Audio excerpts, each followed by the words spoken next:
So, what is going on, guys? It's your boy Universal Veteran here again with another video. Hopefully this video lasts longer than the other one that only lasted for an hour. I don't know what caused the problems with the last stream, but I'm hoping that I don't experience this again. I've updated OBS, and yeah, I'm hoping things will be different.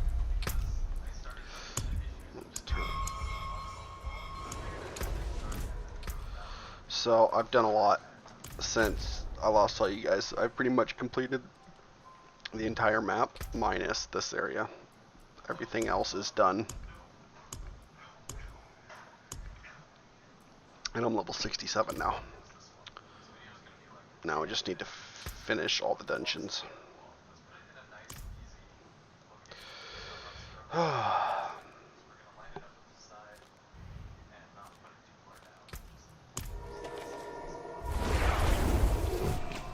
I'm still using the bone Necro build. The corpse explosion. I've been doing a lot better in terms of damage output, but I'm sure soon I'm gonna have to change that up. Hopefully when I get to level 70, I'll be able to contend with tier 4 monsters.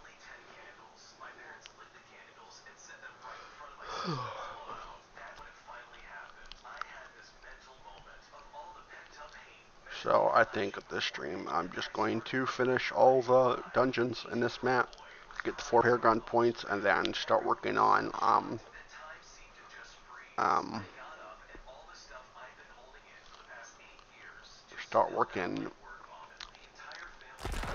the events, world bosses, and whatnot.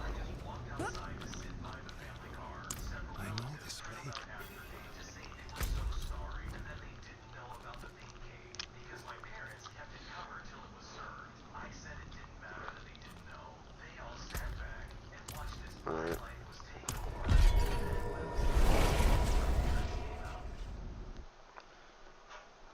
So not only will I get a dungeon complete when I finish these dungeons, I have 4 dungeons that have quests inside of them.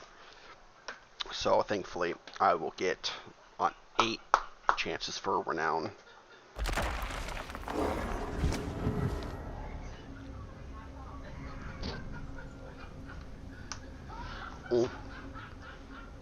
I'm hoping I get at level 70 tonight. That's my goal.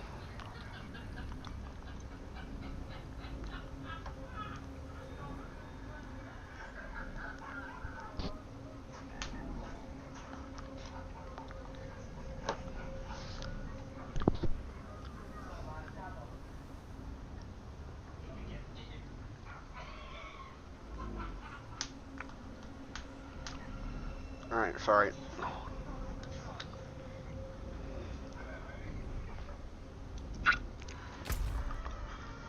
Let's get this going.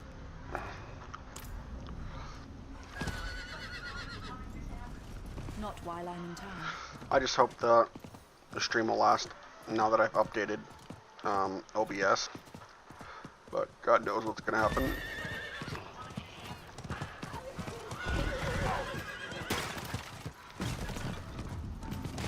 Oh, you bitch.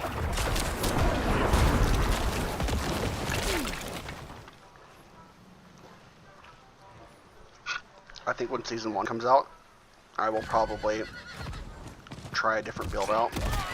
I might do Sorcerer, or the Archer, the Rogue, or whatnot.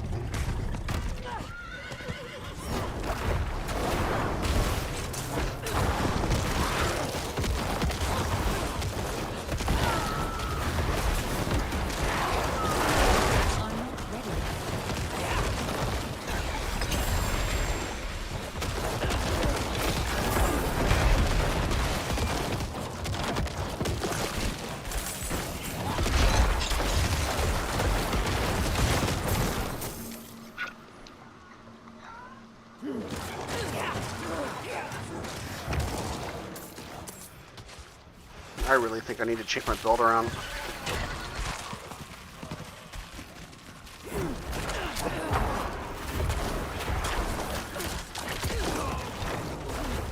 Because I'm not really doing much damage, to be honest. I might go a Bone Spears build. The dead work.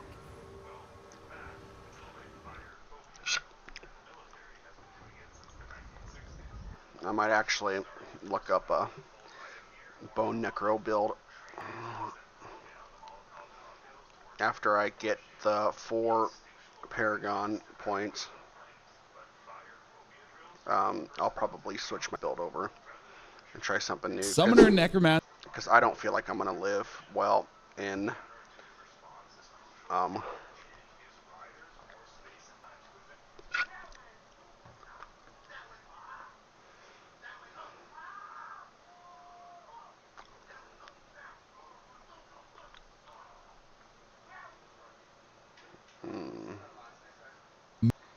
Alright, let's get this going.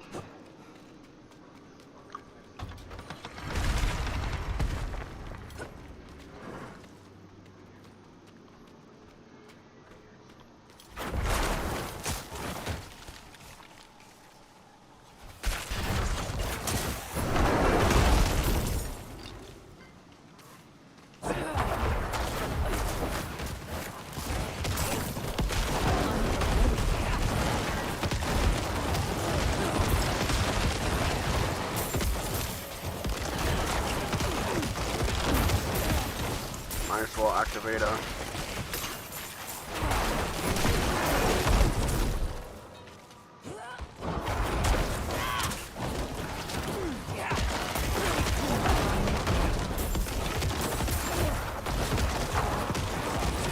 I'm doing 17,000 damage.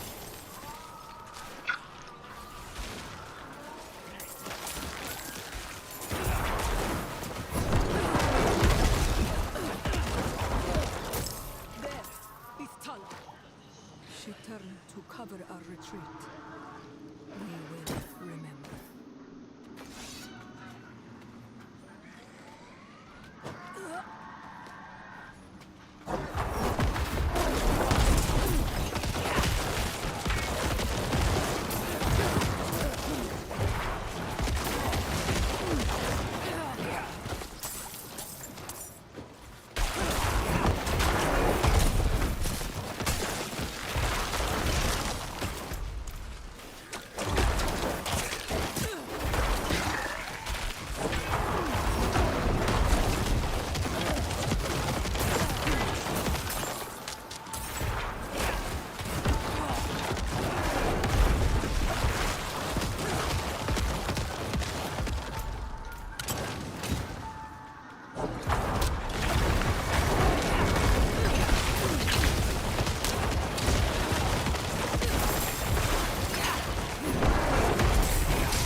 I need more time.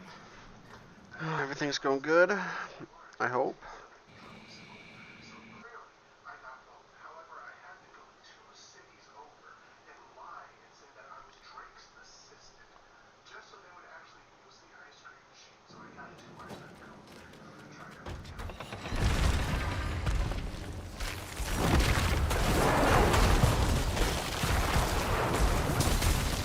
Yeah, damn it.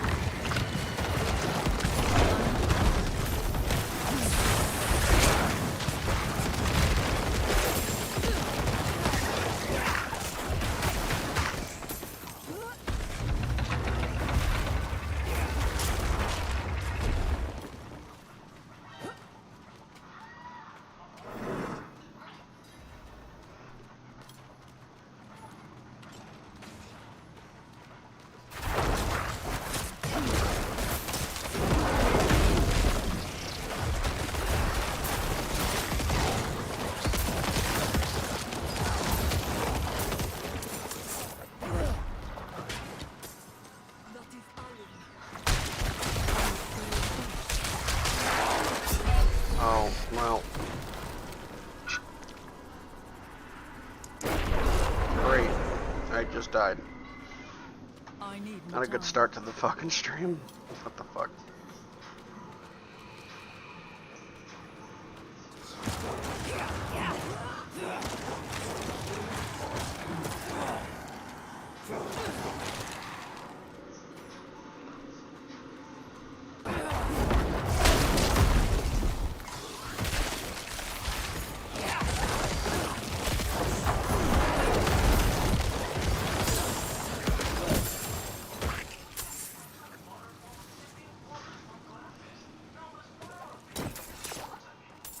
Good.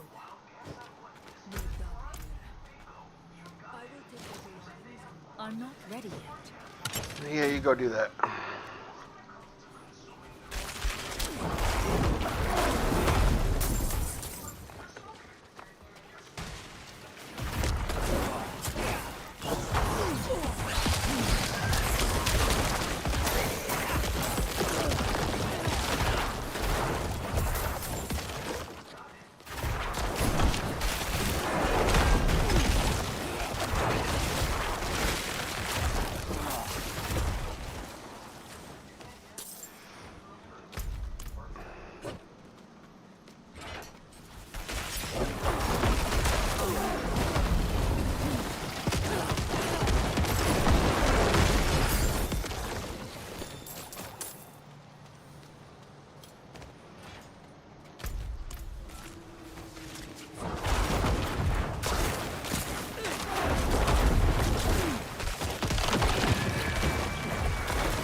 Let me watch this video.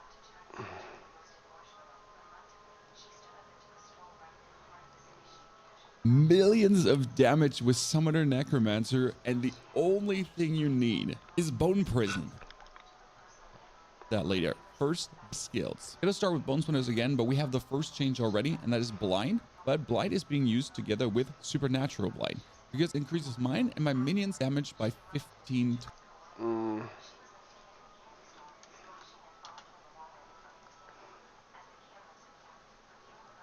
Hey guys, welcome back, and today we're going to go over the Bone Necro. This build absolutely surprised me, and now it's one of my favorite builds in the game. The single target damage it puts out is...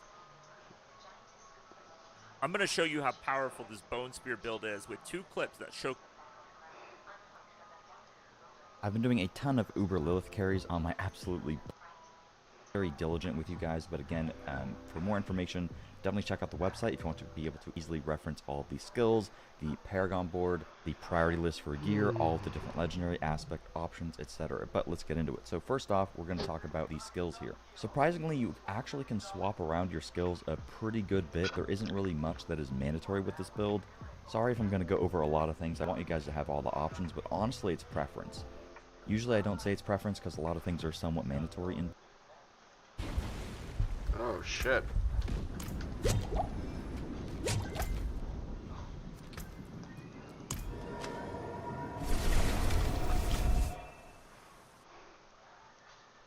I'm gonna look into a Bone Spear build. builds, but for this build particularly, you really only need Bone Spear, Blood Mist, and Corpse Centrals. Bone Spear, obviously, because this is a Bone Spear build, and it does unbelievable damage, right?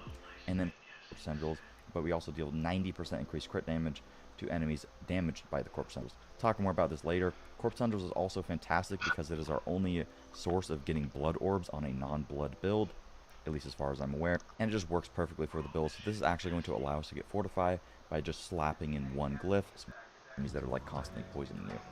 Let's get into the skill tree here. There's a couple different things you can do.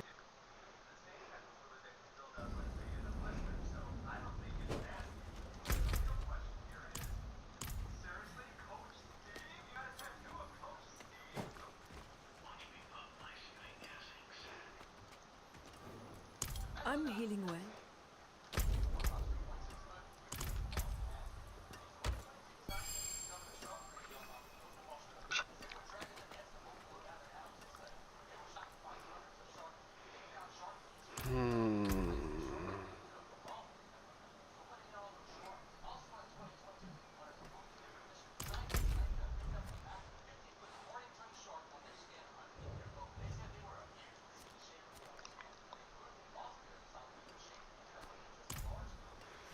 So that's first. I'm gonna reset my whole fucking thing.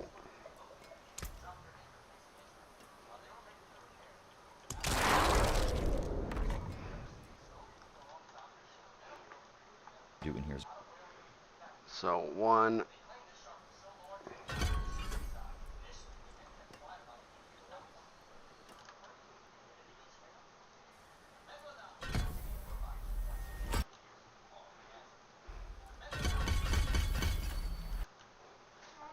Yeah.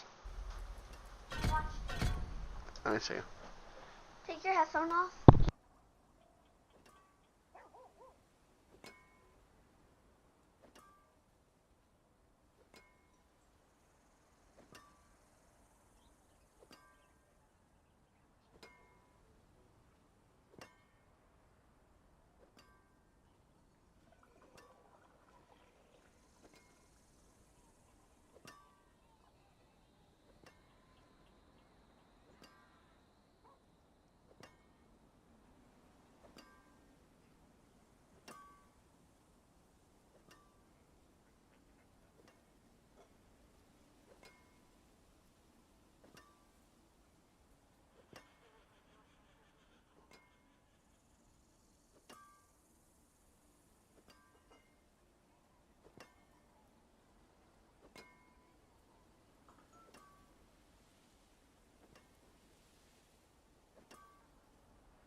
As well, again, this will all be on the website. So we're going to kill stuff and get corpses anyways, and you don't really need corpses all that much.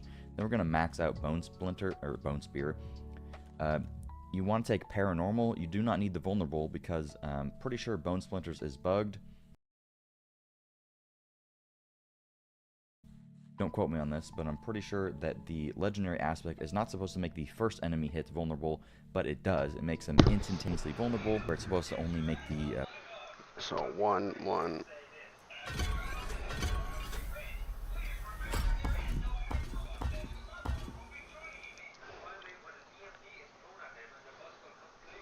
Oh.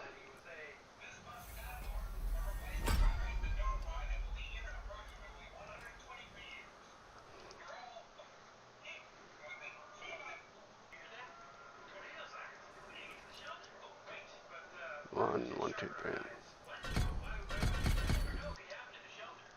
Piercing effect, and the splinters apply vulnerable, so you no longer need vulnerable from supernatural, and you just go into paranormal, which makes it to where if you crit, which you always do, you're going to get an extra 2 bone shards, and our bone shards are the splinters, which deal 225% bonus damage of our bone spear. So build into this, and you have enough.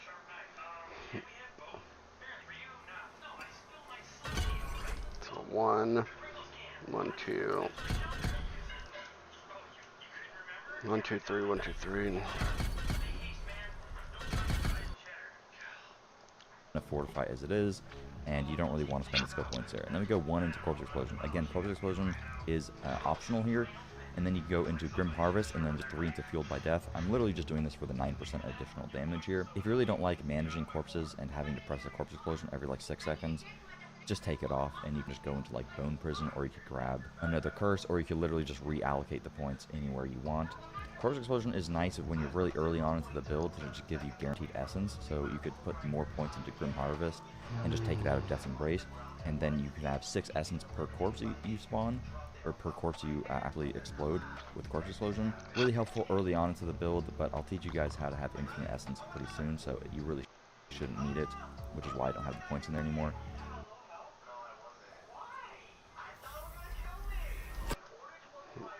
And again,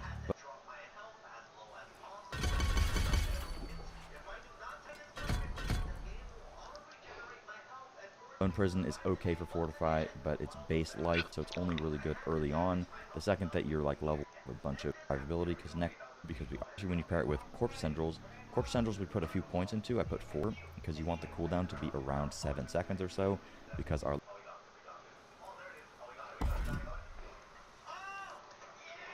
legendary gives us crit chance for 6 seconds when we cast it, and being able to cast this is just very nice, so you want to have a relatively low cooldown.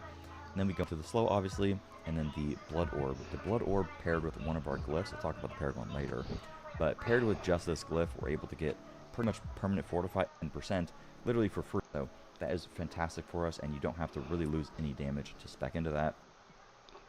1, 2, 3, 1, 2, 3, 1, 2, 3.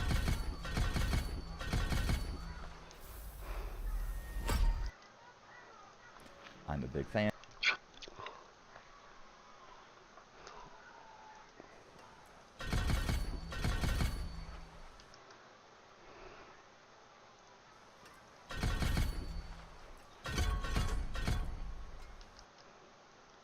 And then I go 3 into Serration. Serration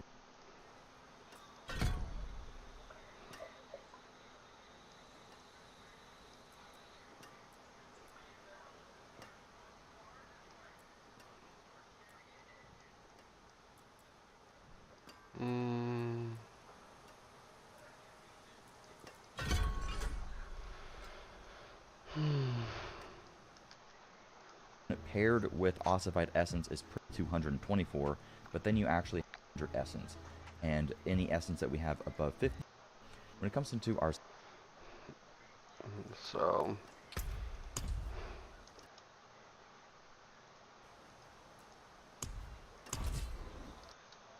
sacrifices, we just want to sacrifice our minions for 5% extra crit chance, and remember, this is being buffed by an additional 60% through our Memento Mori.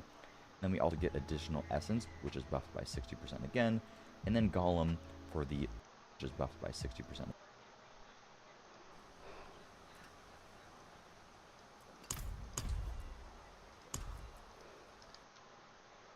again, and then Golem.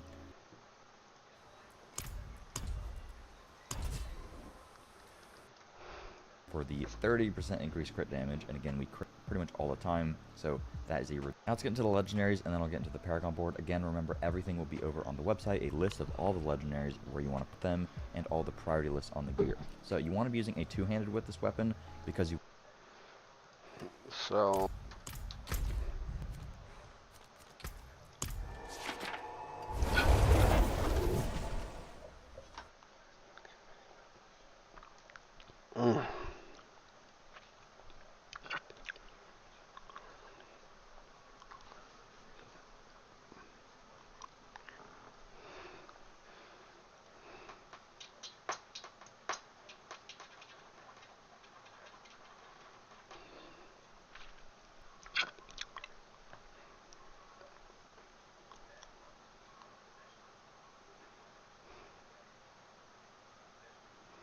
So, Bone Spear primary attacks make enemies vulnerable. Okay.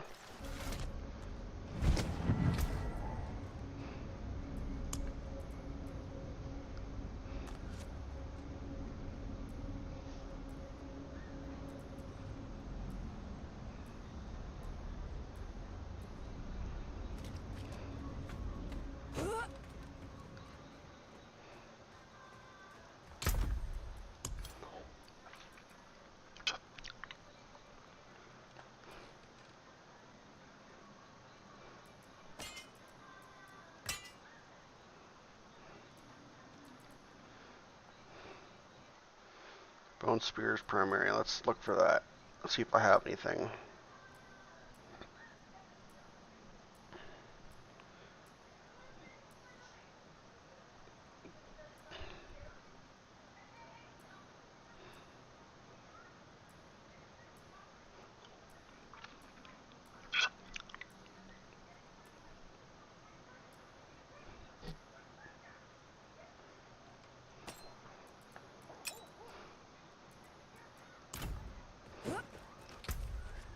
Oh, it's a legendary.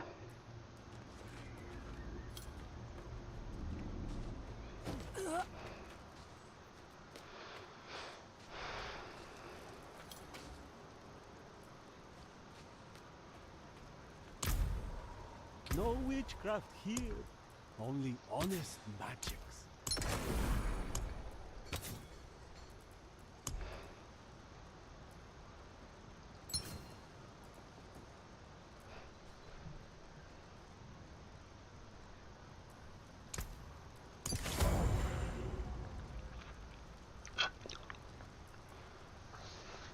Alright.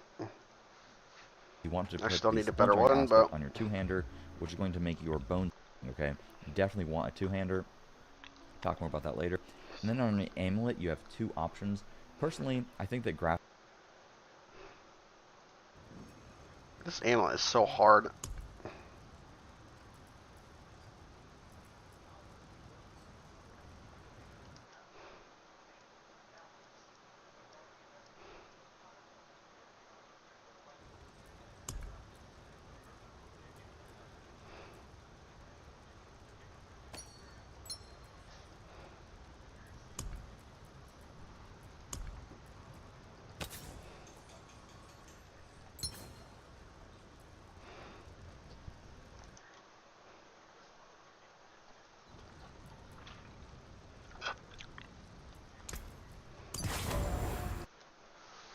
grasping veins is just always going to be your best bet for general versus what you get on.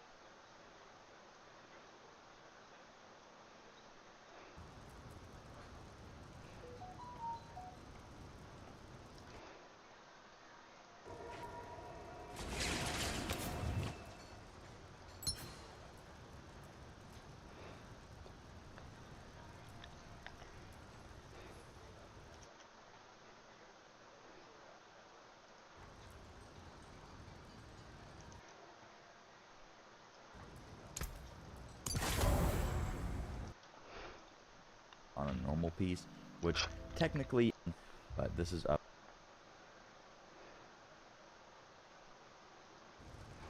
Wait, what is that?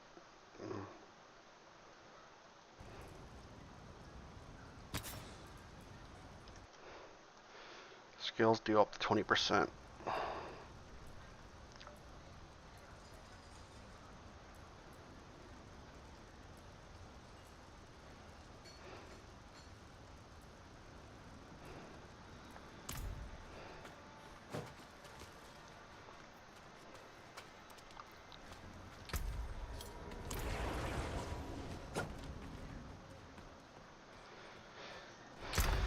Alright, what am I looking for? I'm looking for skills do up to 10 to 20.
Skills, yep.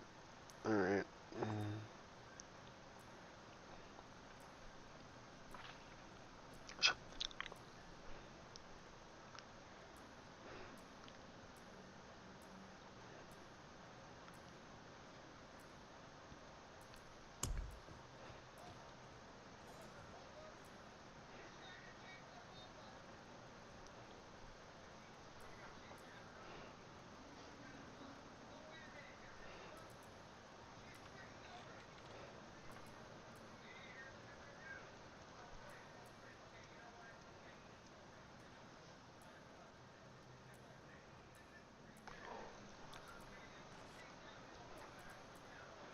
155. Okay, that's the same one.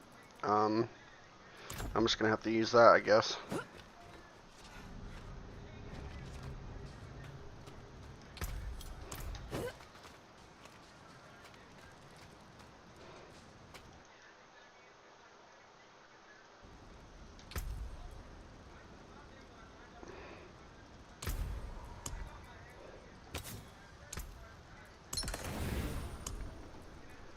Oh shit, I can't add that. Fuck. Oh, fuck. Okay.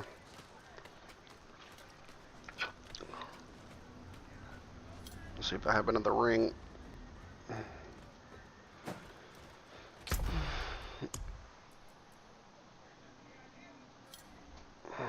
So I'm looking for critical strike, invulnerable, critical strike, critical strike.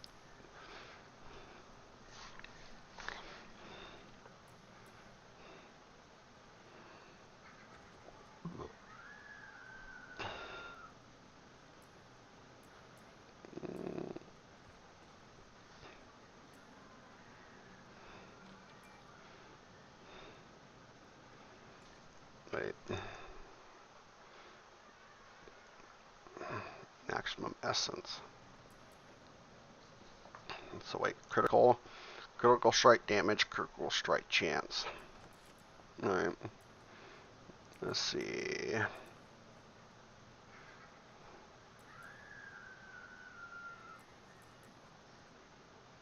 Damage.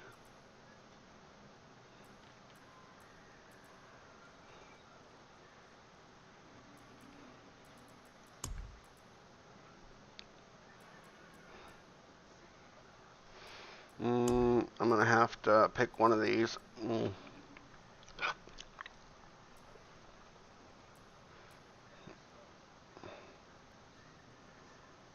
11.5. Let's see.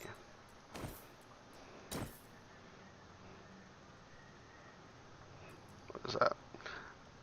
Critical strike damage with bone skills.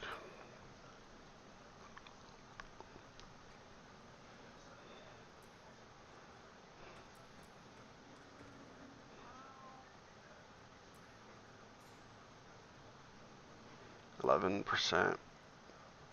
What's the difference between these two?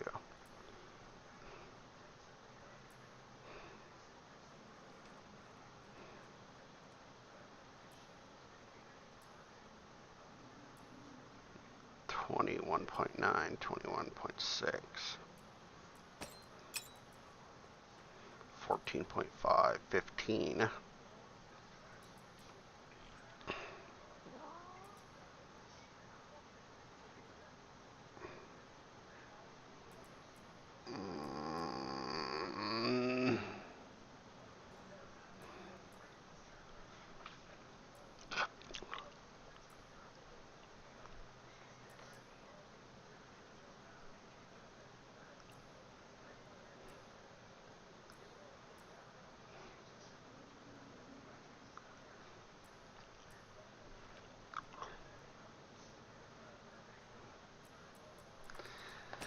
Yeah, I think that's the best one.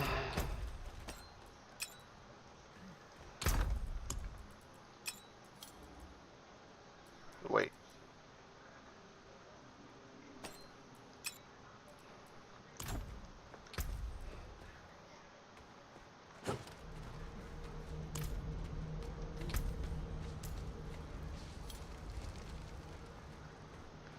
Oh wait, I can go here. Duh. I'm an idiot.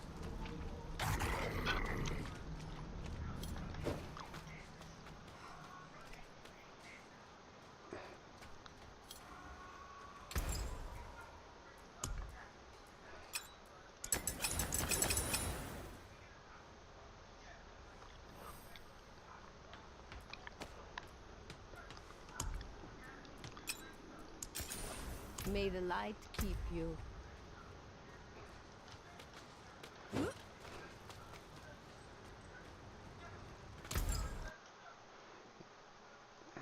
Oops. Didn't mean to do that.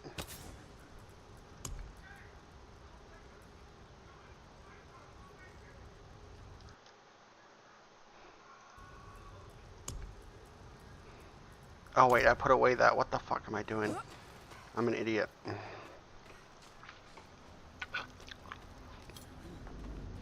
God, I hate doing this shit. Oh god. Alright. Where did I put it?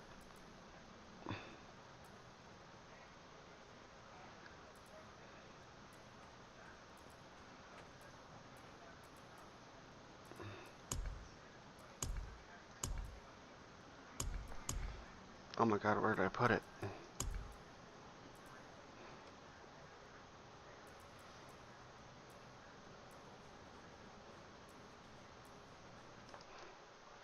Skills deal.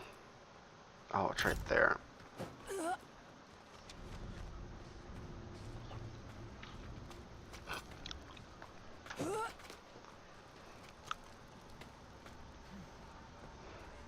All right, traveler.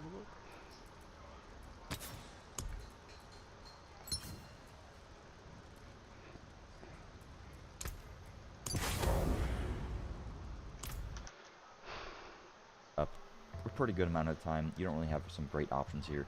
You could go for more like defense or something if you wanted to. There's like the thing that increases Bone Storm's duration based on corpses, or you can Storm. For some defensive stuff, there's the aspect of the Protector, and there's Whoa, whoa, whoa, whoa. you can also get picking up Blood Orbs reduces Bone Storm's cooldown if you wanted more uptime on Bone Storm. For some defense, Damage an enemy grants you a barrier.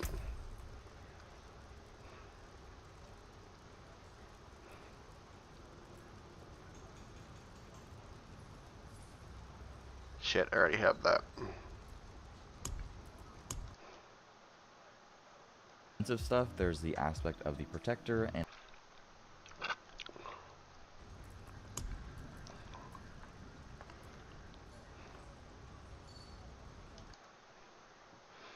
You gain 0.45.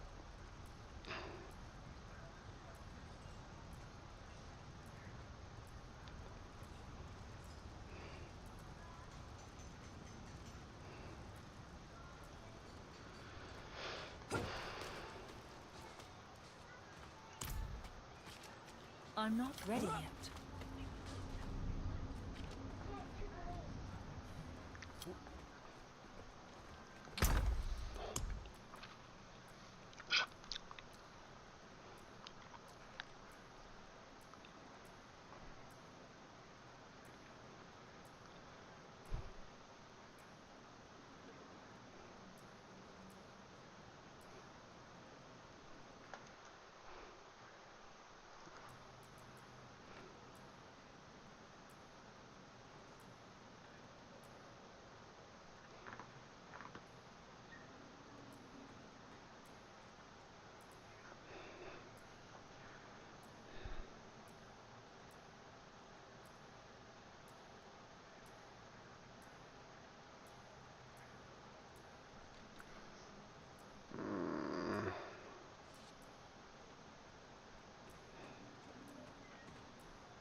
I don't think I have this.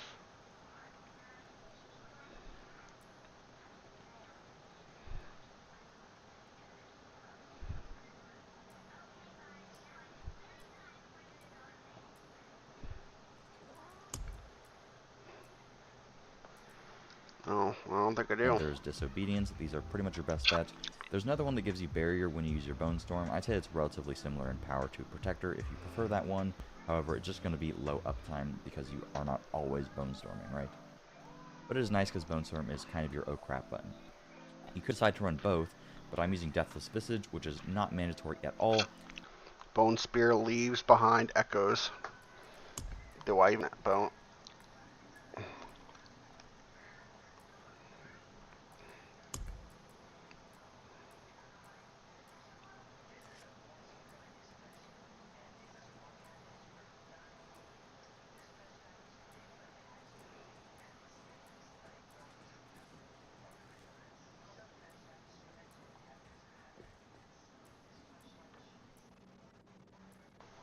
Hmm.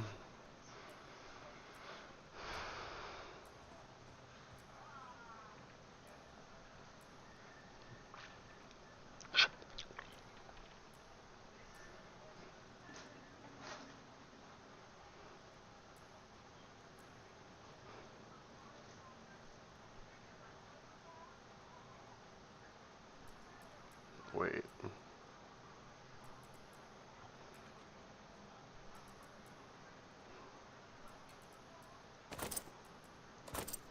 Oh, I know what I'm replacing there.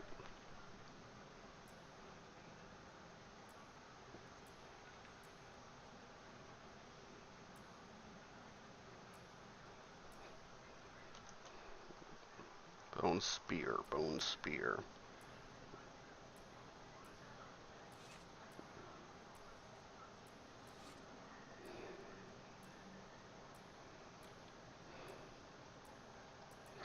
I don't think I have that.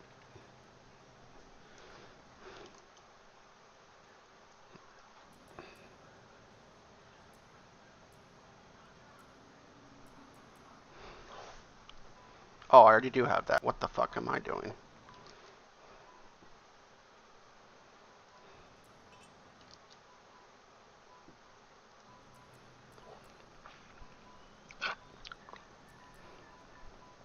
I can replace that.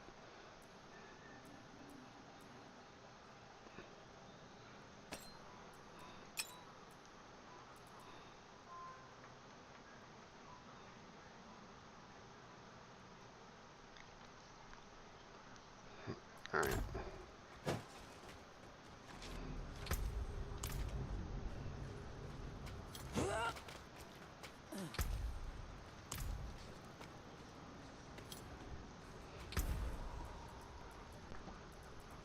Extract. All finished.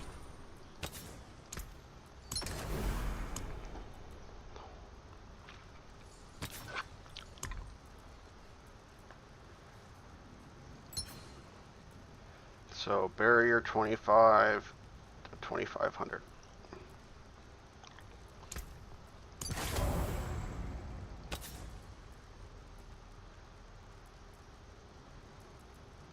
Oh shit, I can't use that.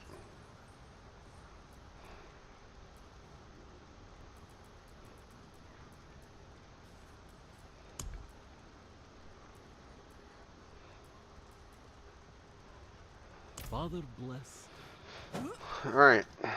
That's part one. This is mainly just for damage. You can easily get infinite essence with this build and all of the options that you have, since a lot of you guys were having problems with that in my previous video. You actually have like a ton of options. If you don't care about this, just skip to the timestamp when it comes to gear stats. So you have a ton of options here. The single best thing you can do to get essence is put this on your gloves, where you get up to lucky hit, a chance to restore primary resource. This is so insane because it is percentage based.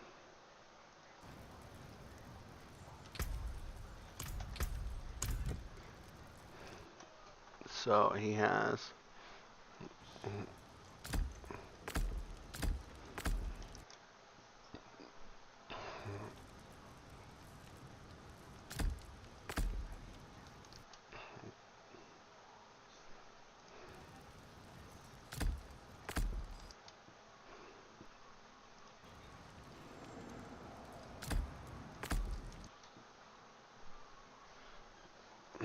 base, and because Bone Spear has a 50% HP for the survivability. When it comes to the chest, you kind of want a mix of these two. Because we're able to get fortified with this build, we can actually tap the cap. The Paragon board will be over on the website, and I'm actually spec'd into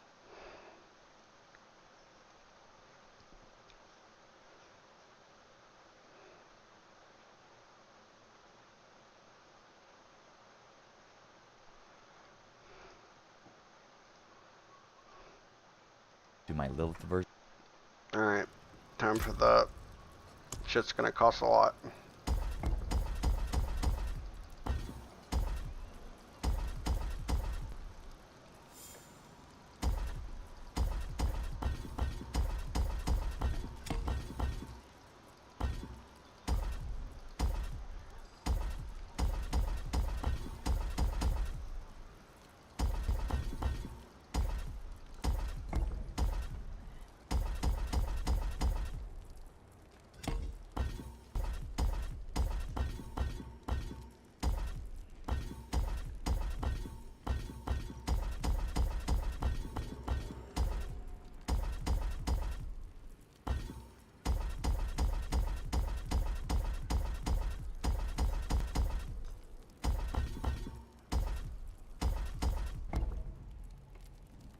Alright, how did he do this? Let's do this.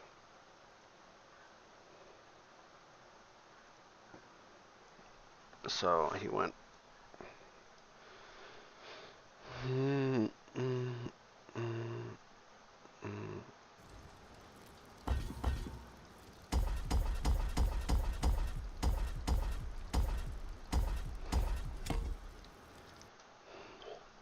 Version right now.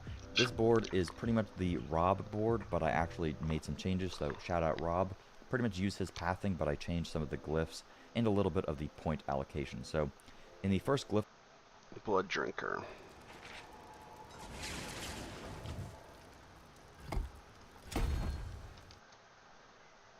slot here, I go for Blood Drinker for the Fortify. If you want more... Alright, and then he goes. Bum bum bum. Bum bum. Bum bum.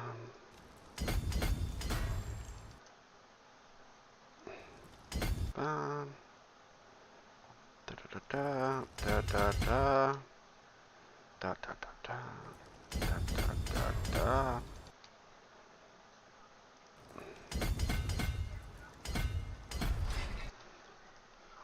damage, you alternatively just swap this to either Sacrificial or Control. Control is like good if you're using Decrepify with the slow. It's not as mandatory, like if you want to see really big numbers, and you also get more dexterity, which will come into play later. But if you're still leveling, I'd recommend... Alright, thing I hate the most. So what does his look like? It's 2 and down.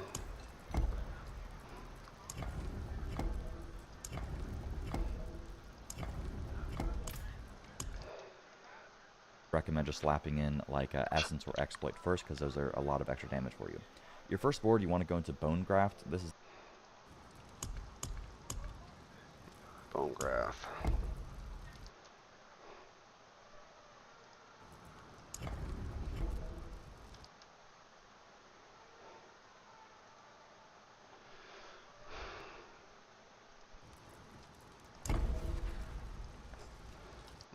So he goes all the way up. Holy shit.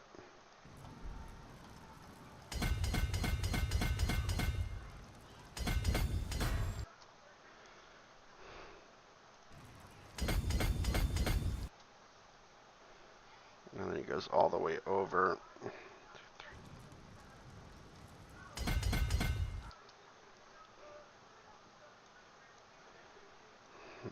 Up.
I'm gonna save this.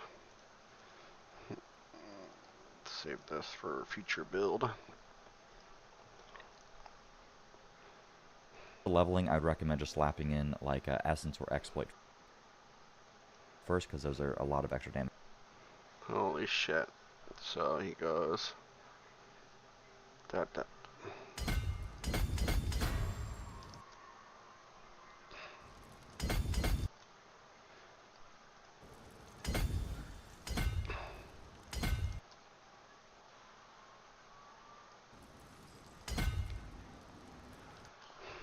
Damage for you.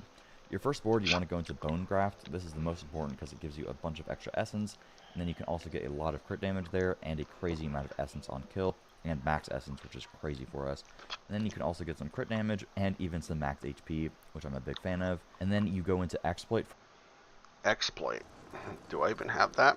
I should. Control. Darkness. Mage.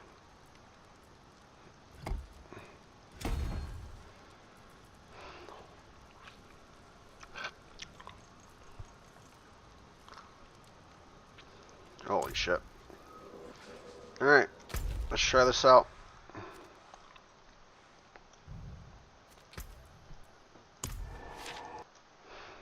For a crazy amount of vulnerable damage and just... But I will be trying to speedrun this. Generally speaking, you kind of want to play the build a little slow and a little methodically. The biggest tip that I have for you guys is to play around your corpse tendrils. If you find like a big pack of mobs, don't just spam your bone spears. You want to kind of kite them around, kill one guy, get that corpse, and then suck all the guys in. You want to get a big suck, okay? Getting a big suck is big for you. I'm kind of going to try to speedrun with the build just because I want to give you guys some good gameplay and show you that you can speedrun. One thing is that you want to make sure to corpse or pop a corpse explosion every once in a while just for that extra damage. I do have a modifier that makes me deal less damage. I cannot do that here.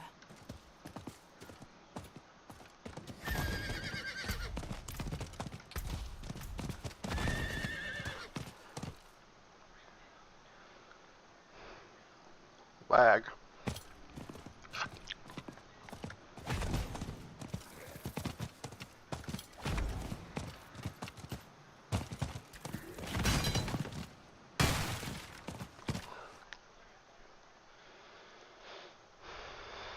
Damage to close enemies right now, so I'm doing a little bit less damage. And with the lightning storm, I'm literally just going to go into a blood mist here. Obviously, if you want more survivability, make sure to actually pick up the blood orbs. As you can see,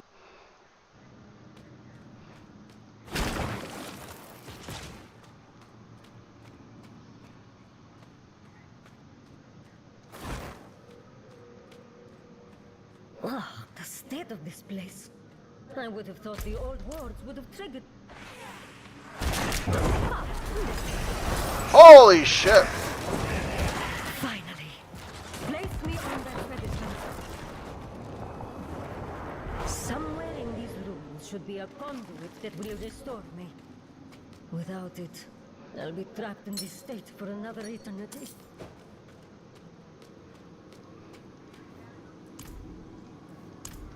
I have...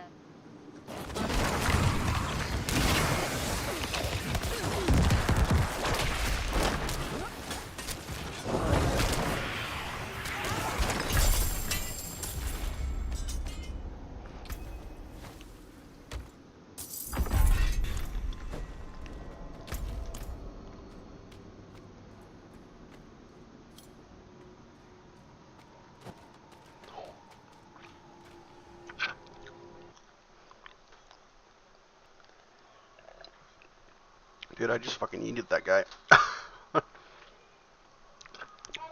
Yes, Cinder. No. Because? Because it's late at night, Ender. Because it's late at night and I worked all day.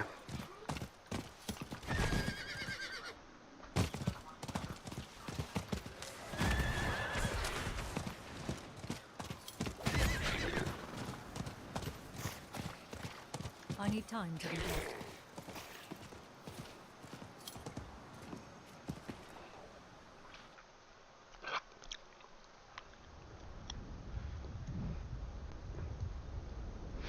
I'll have to play around with this build a little bit. Get used to it.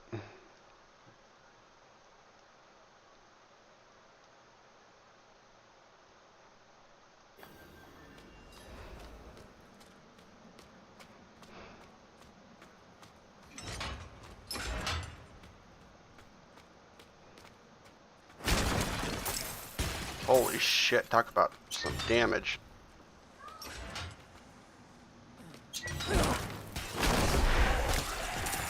Oh my god, I just did 100,000 damage.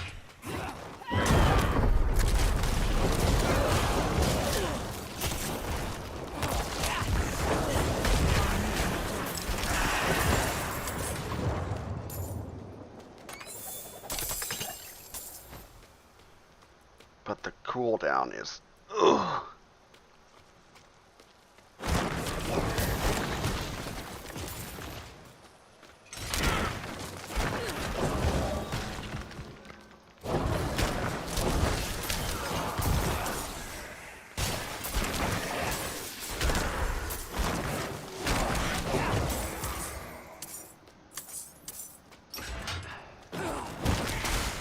I'm gonna have to get used to this.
God damn, I am plowing through this fucking thing.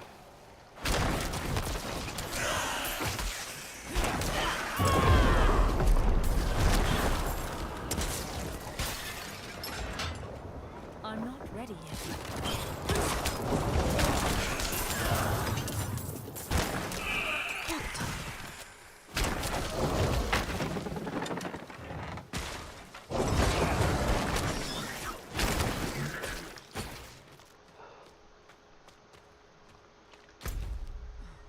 Oh. I'm not ready yet.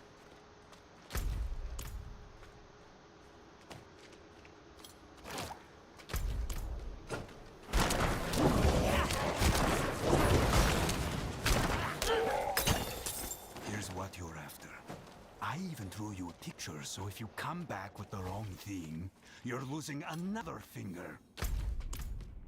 No!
my I'm low on essence. my essence is shit.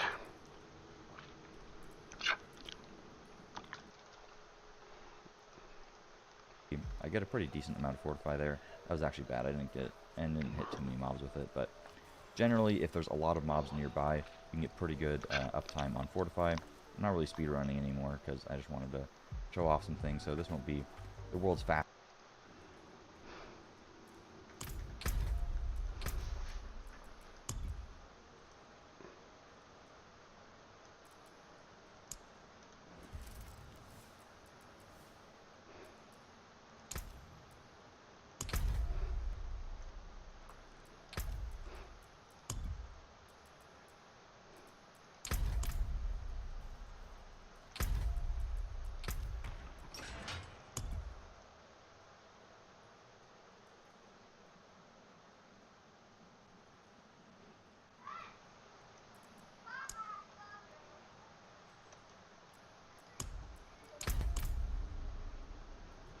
Oh shit! No, I don't want to do that. 1, 2, 1, 2, 3, 4.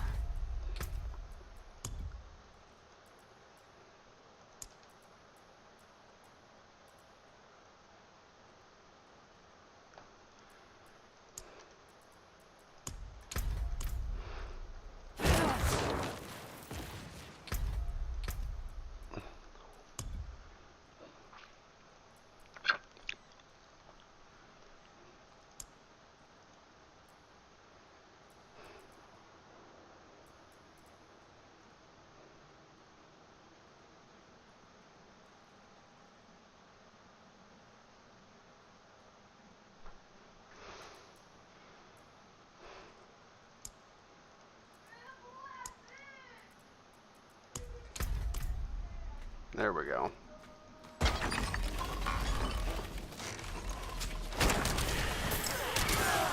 I need more time.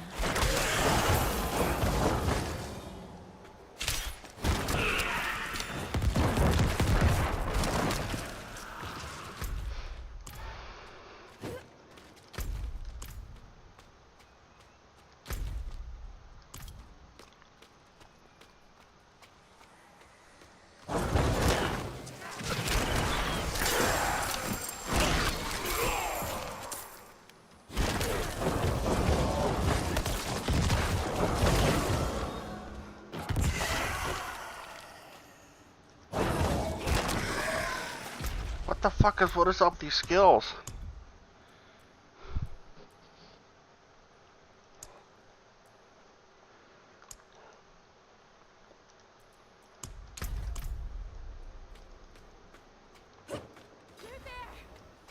Came here to curse you. Now, Shit. I can't leave my friends here. Like this. We can't do it alone.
Oh my god.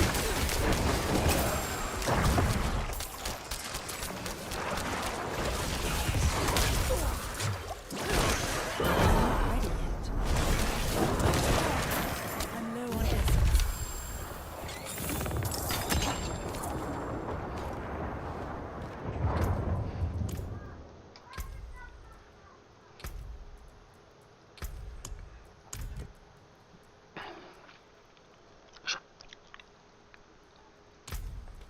How do I change that?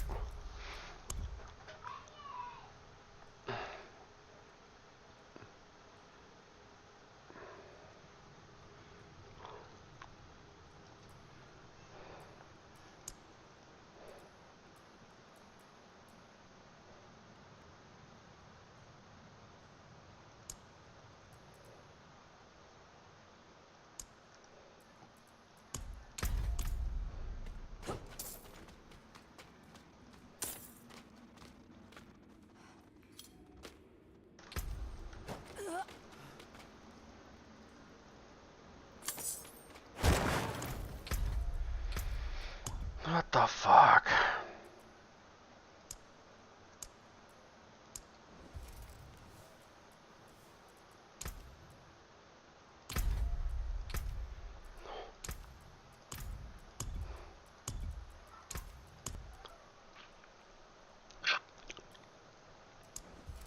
Ah.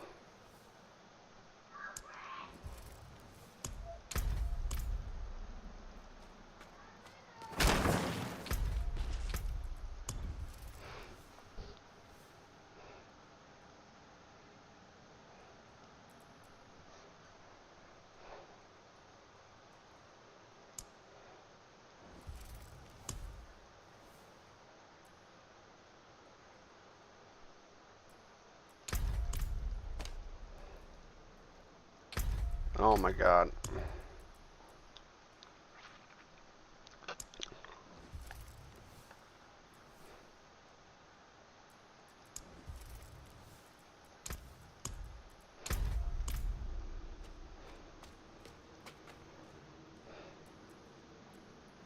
I need to look that up real quick.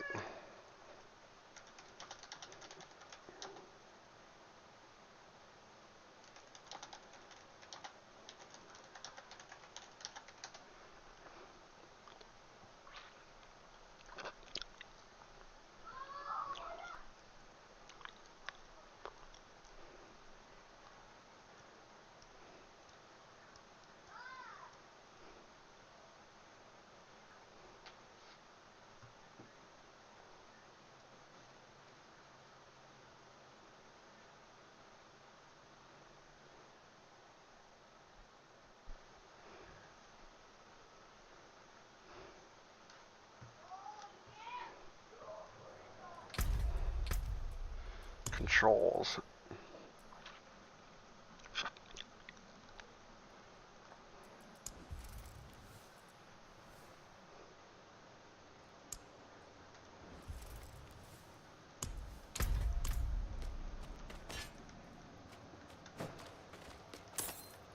I'm not ready yet.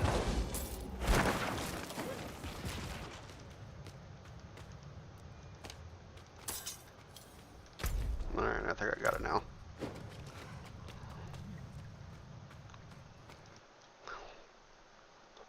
Assets clear, but you can actually clear pretty quickly on Necro. Do a little.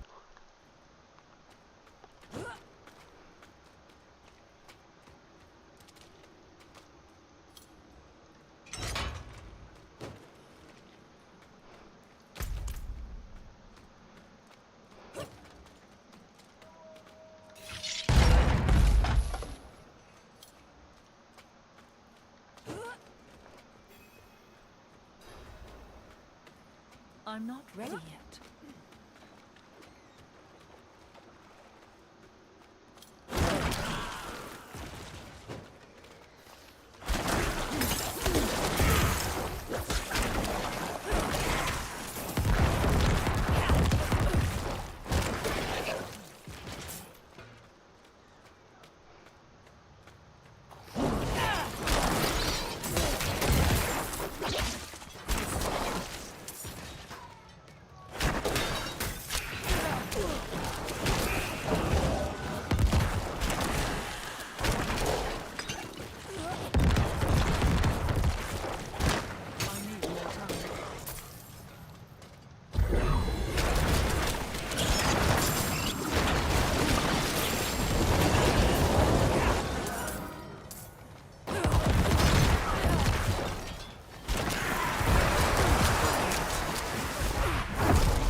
I still gotta get used to this fucking build. My burden is too great. Oh, great.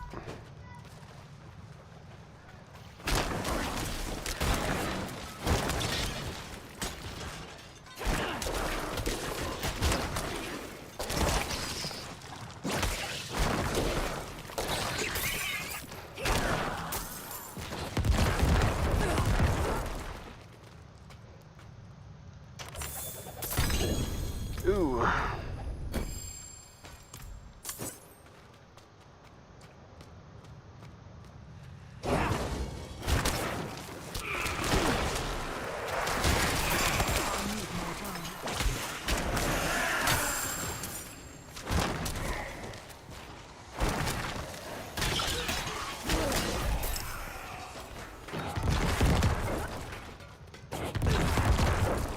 I need more time.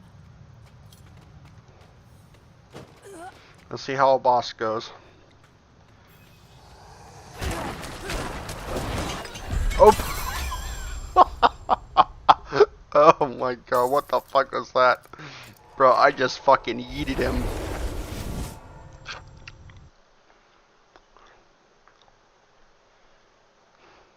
Blood mist because I don't want to get hit by that.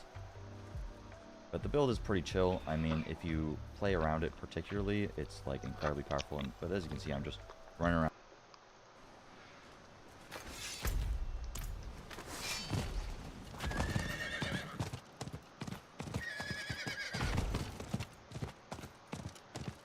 I cannot do that here. Oh,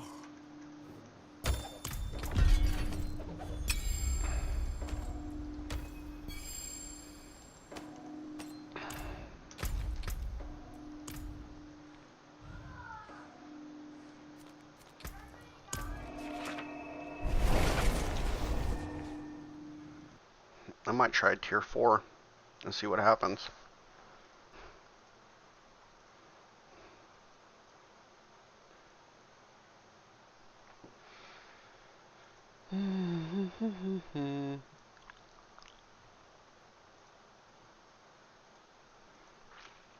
Around one tap and everything. Okay, I'm getting a little scared, so I'm gonna pop my Bone Storm for the damage reduction, and then I could just spam Decrepify on these guys and make them deal less damage. And as you can see, I have Fortify, I have Barrier, like I'm pretty safe.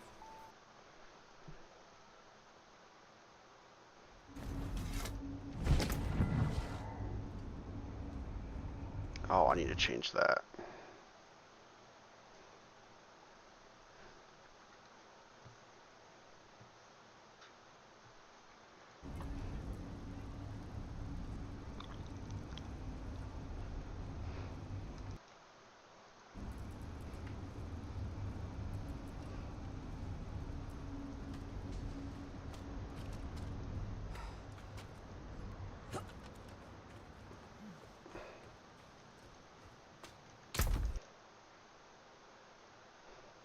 Pretty good pair of gloves. You want essence cost reduction?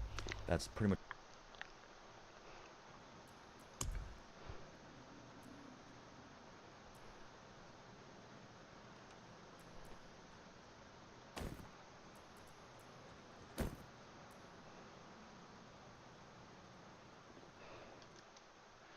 Critical chance gains.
I'm not ready yet.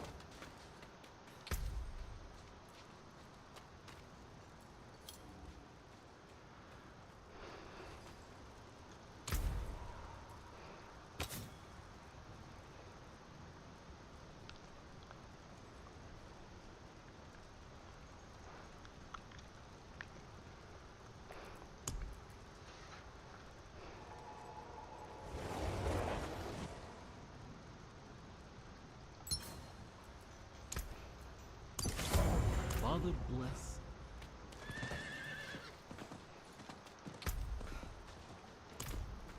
I need more time.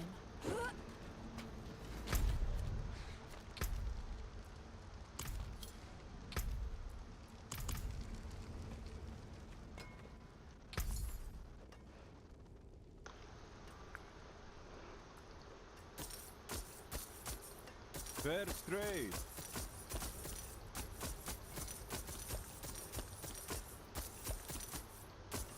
Farewell, and good fortune.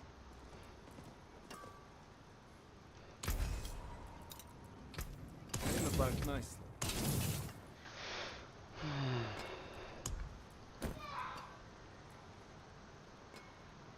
Anything breaks, the forge is hot.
Wait.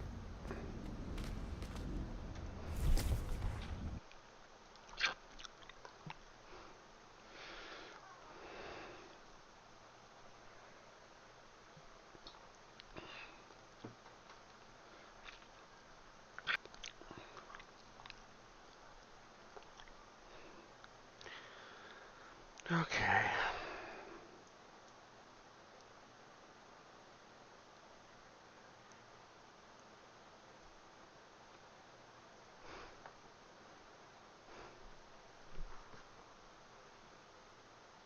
Is the Necrons use Stone and Null fields.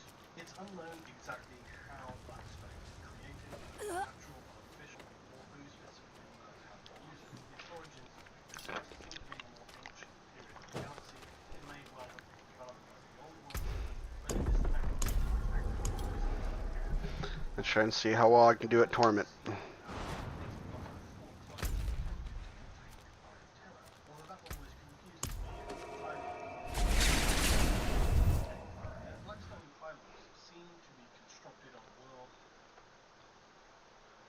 Damage multi, and then you can also spec into gameplay tips in like a dungeon with actually more mobs.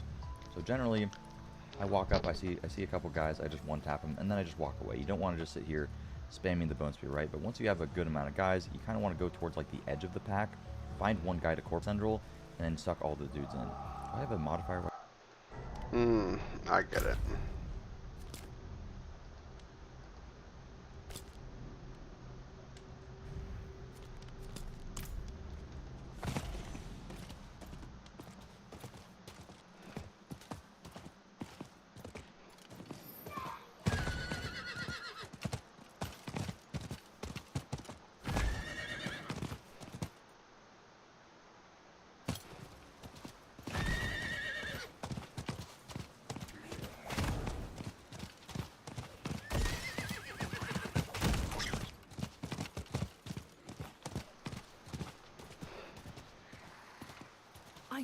time.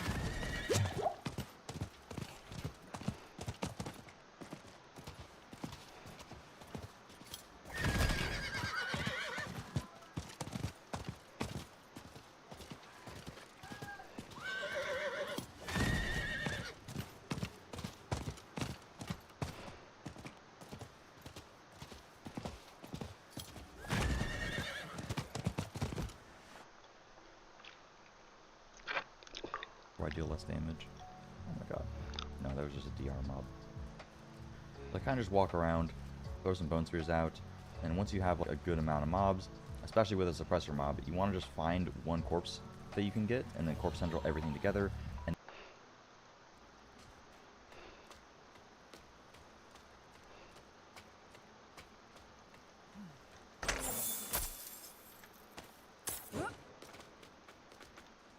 Yes!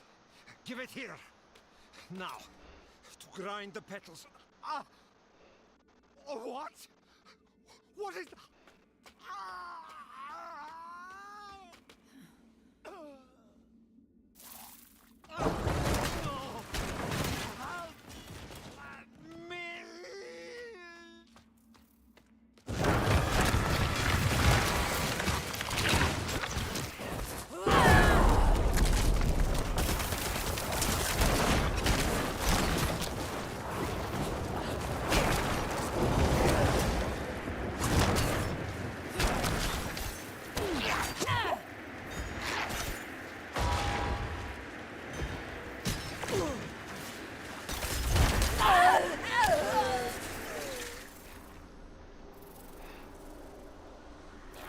Oh, wow.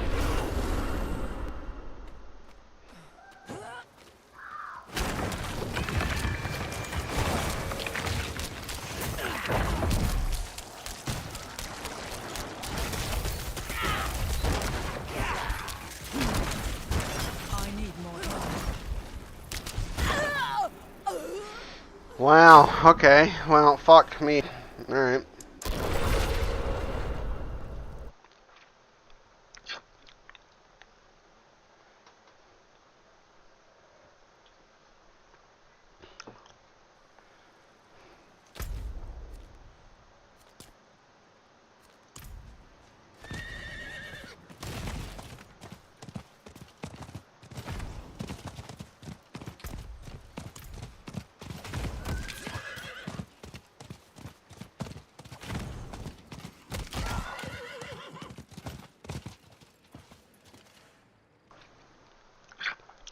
Let's try a different dungeon, see what happens.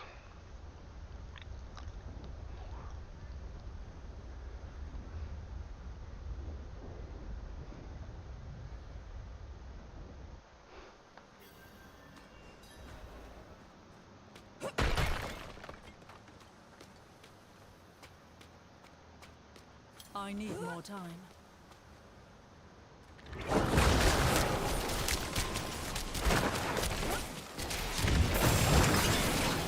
I'm not ready yet.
I'm slow as shit. That's the problem. That's the problem I'm finding with this build.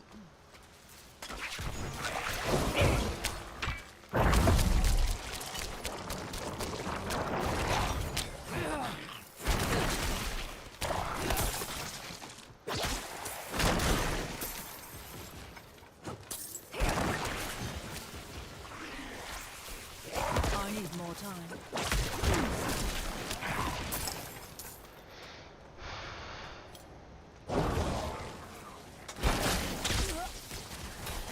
I'm not ready.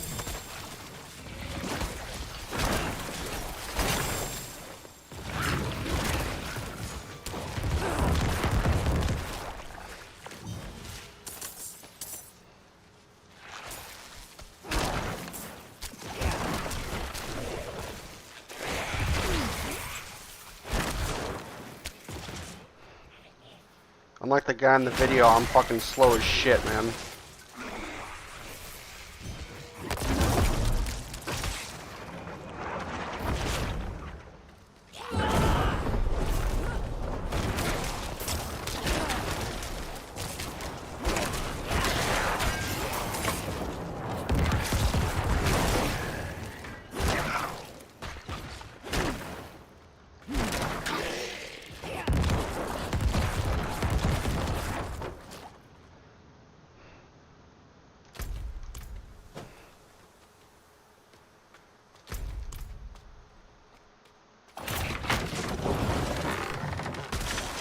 I'm not ready.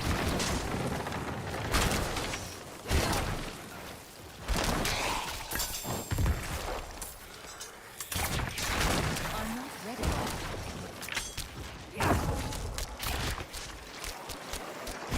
I'm low on essence.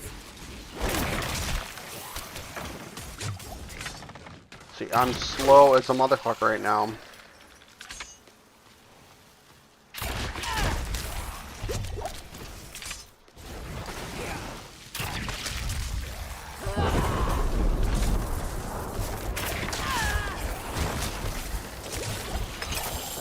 I'm out of essence.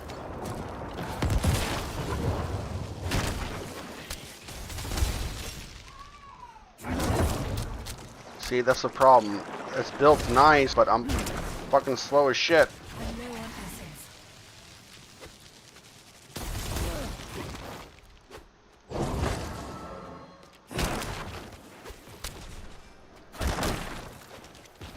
I'm out of essence.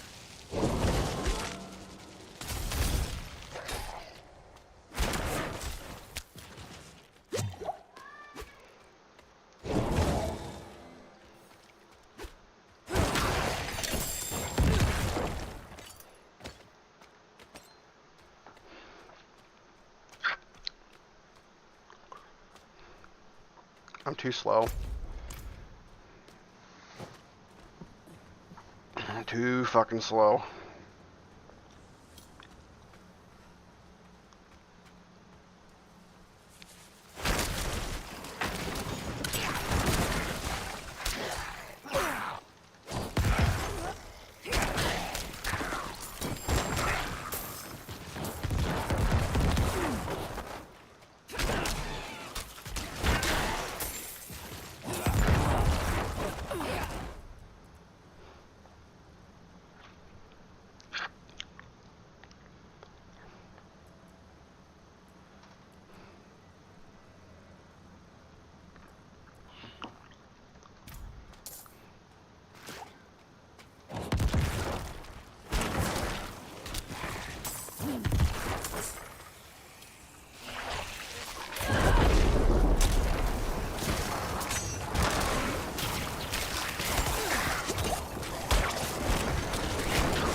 ready yet.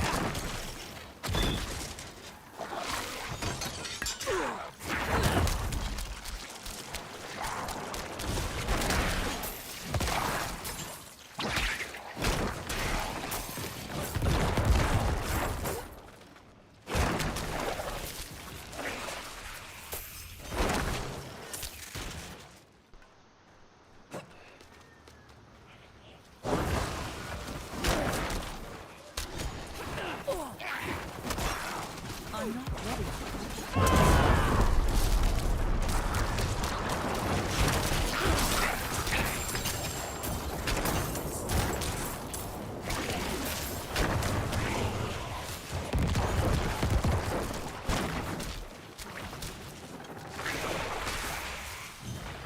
I'm not ready.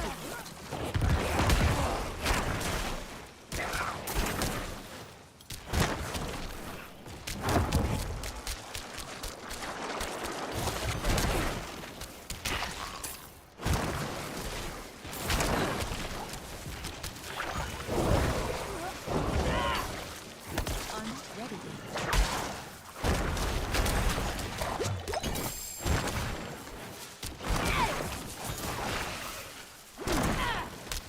I need more time.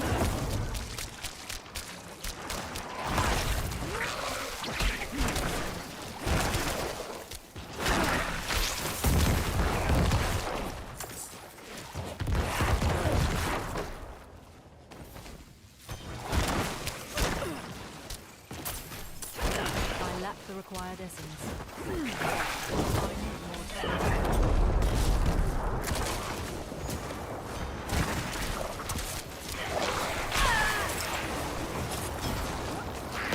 I'm not ready.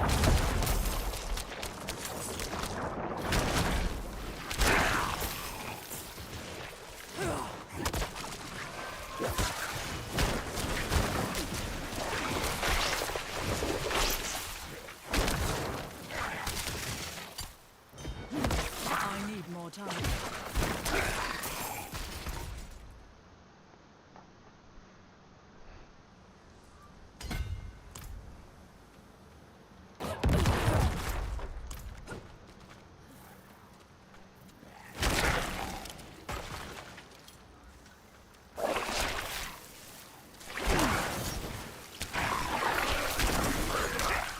I'm not ready yet.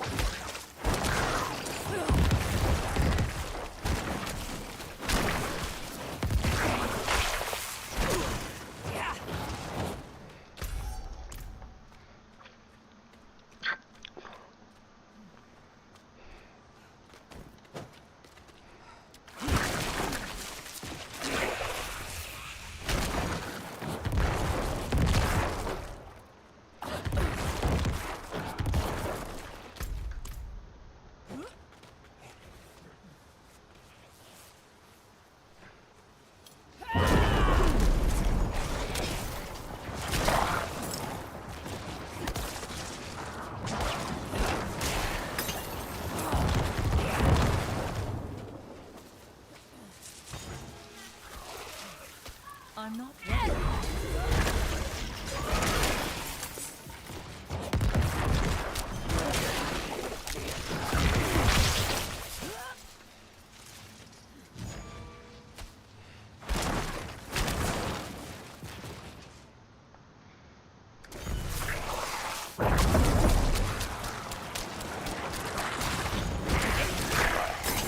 I'm not ready yet.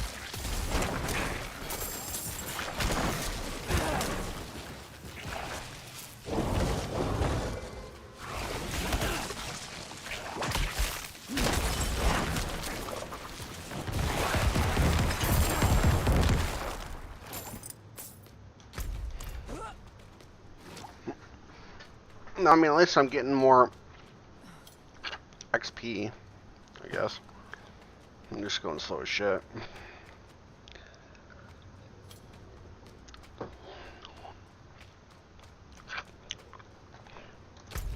Oop, wrong way.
time.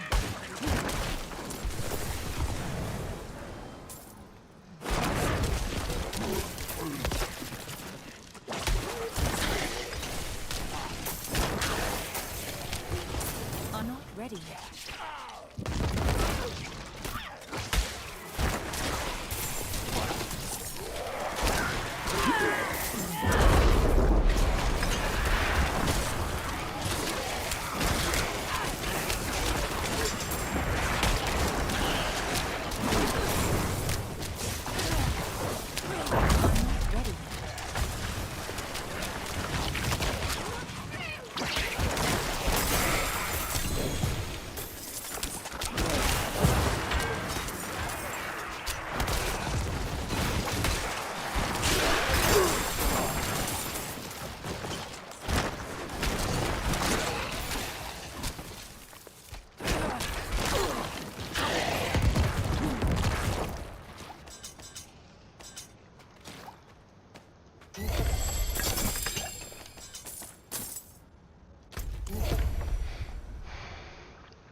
Oh, that's not what I was looking for, but oh well.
I need more time.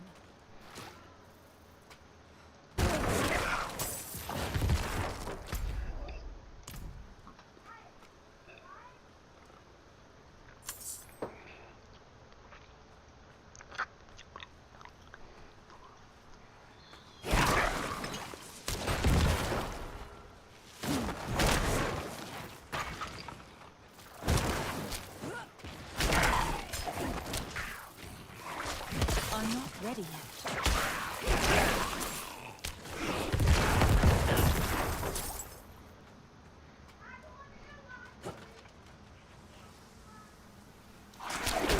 I'm not ready yet.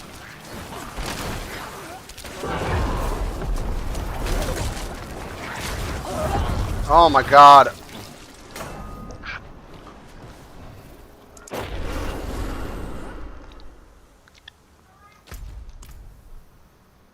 I need more time.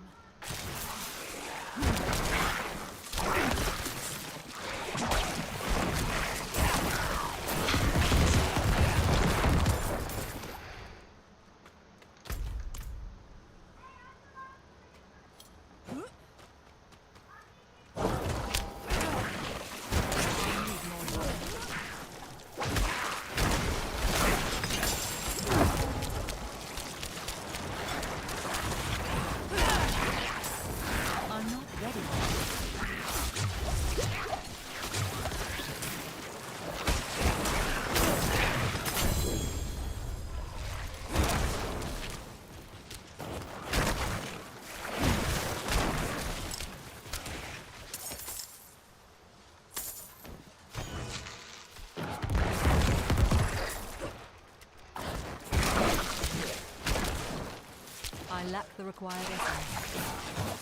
I'm not ready yet.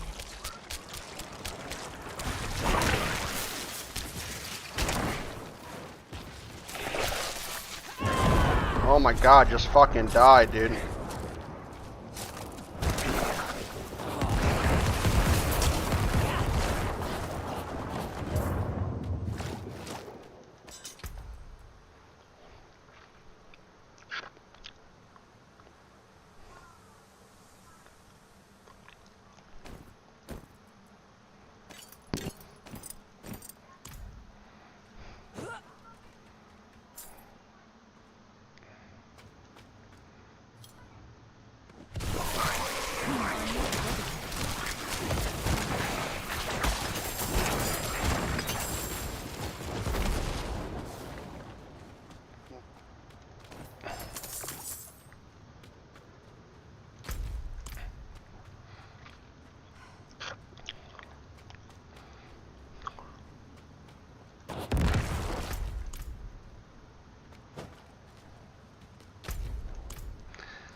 Now, I wonder what happens when I go up against this boss. My first fucking...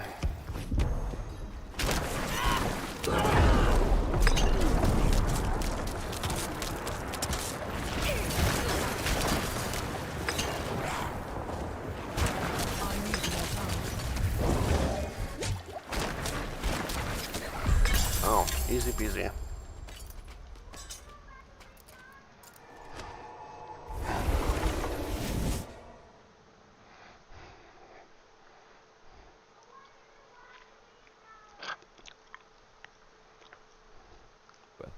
When it comes to the gloves here, the most important thing is getting rank 2 Bone Spear and then getting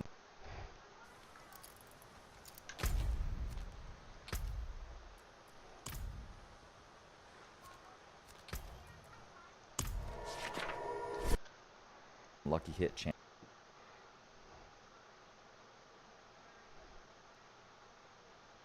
Plus 4 ranks of Bone Spear.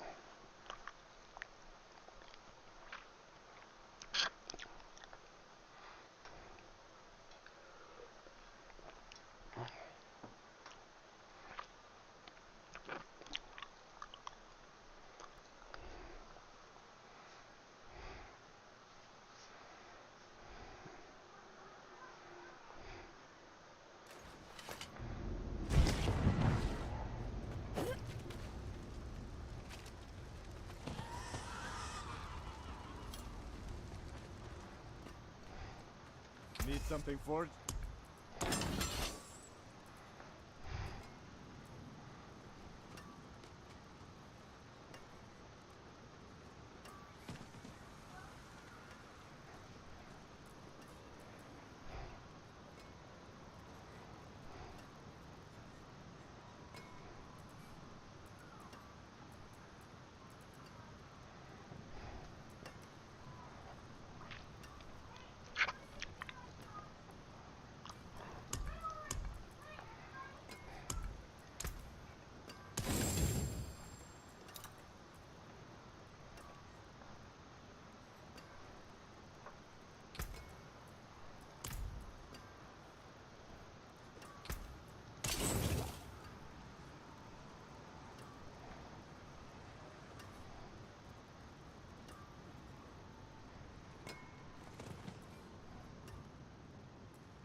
time.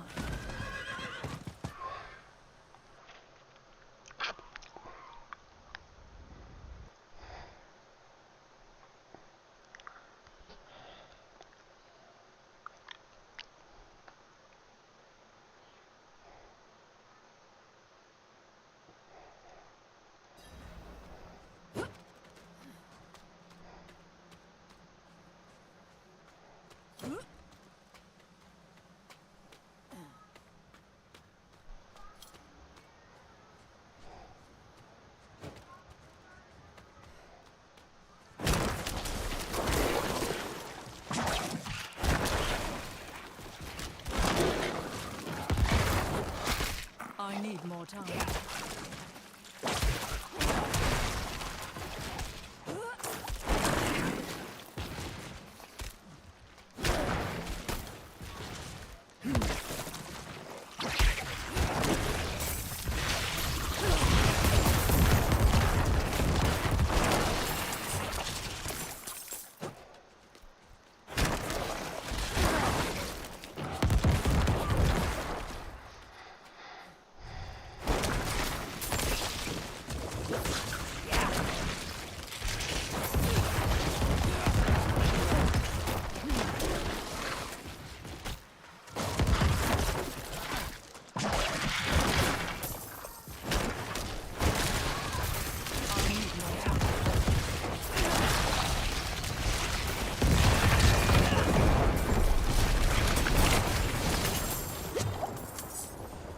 I need more time.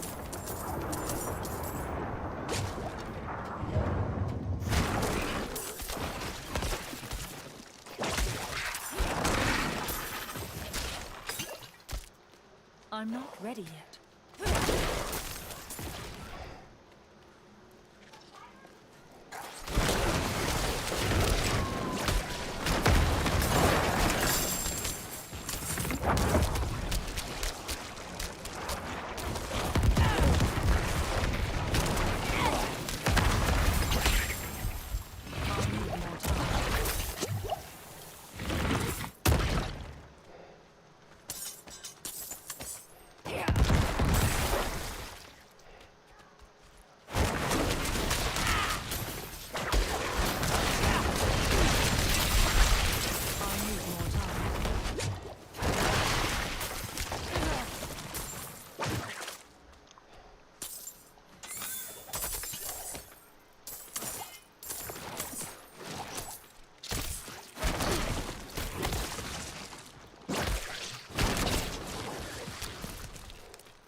I think I've gotten the hang of it.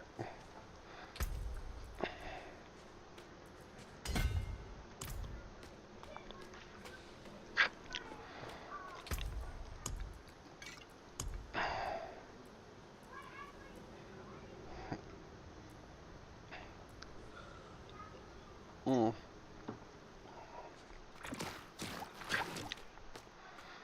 a little slow. Yes, that is true.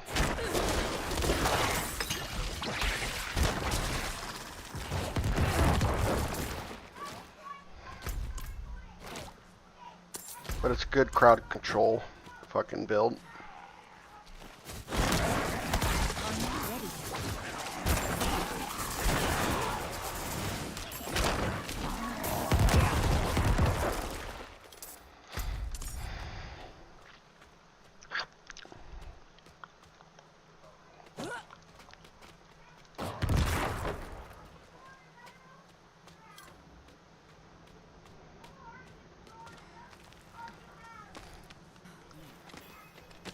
Oh, god damn it.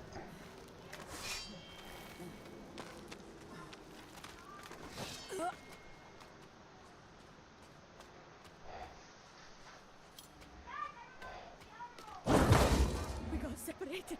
Shit. My friends were cut down. I won't last on my own.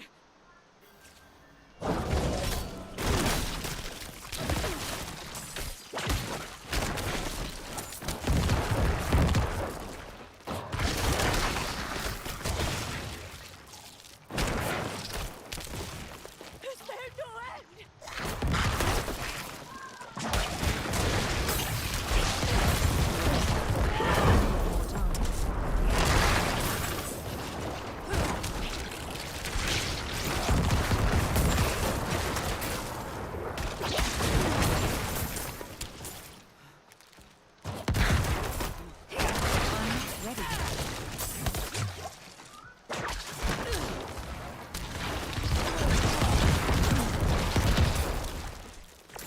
I'm not ready yet.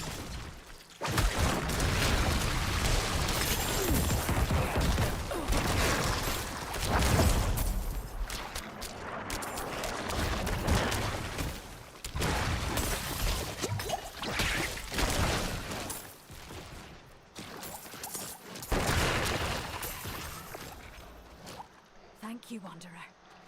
Without you, I'd be dead. Think I can manage from here? Please, take this.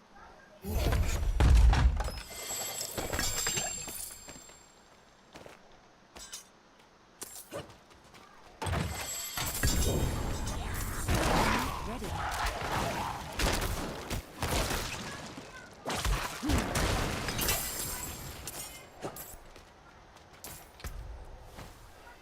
Oh!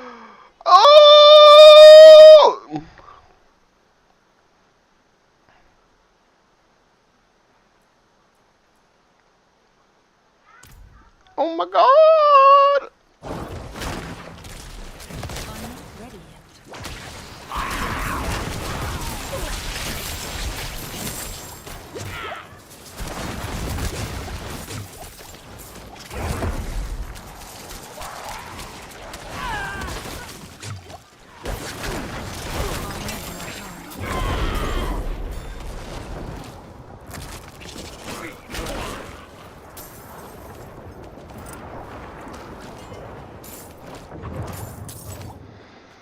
That was close. I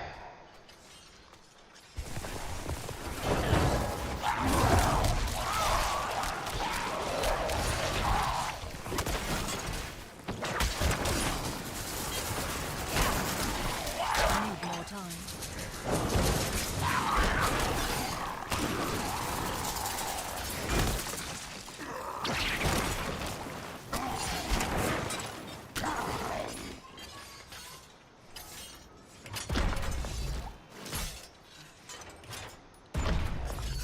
I need more time.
Oh my god.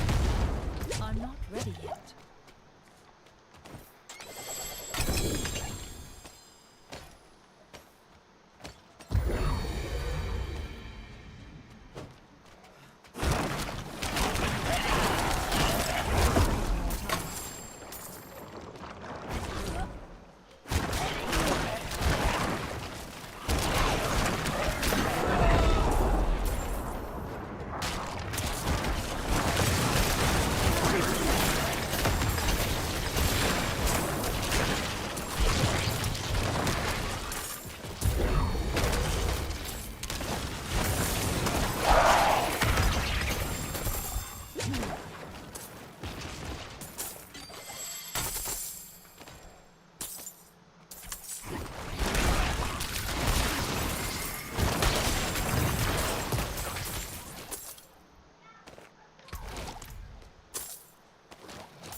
Did I already beat it?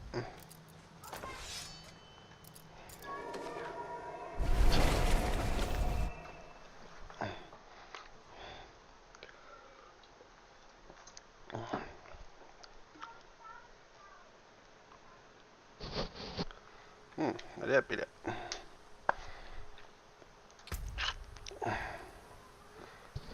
Oh my god, I can't believe I got that fucking... Holy shit.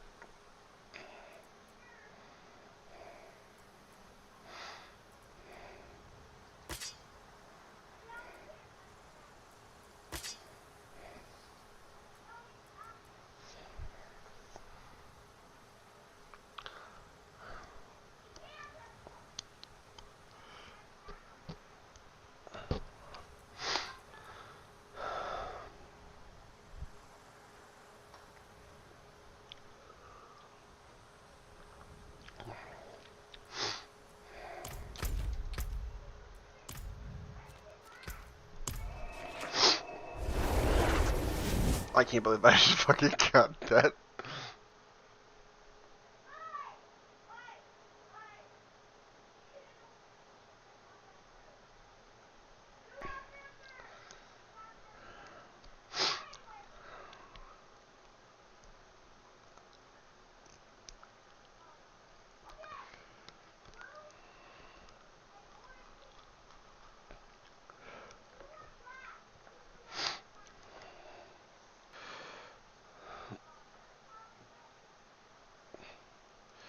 Well, I officially now have my first ancestral.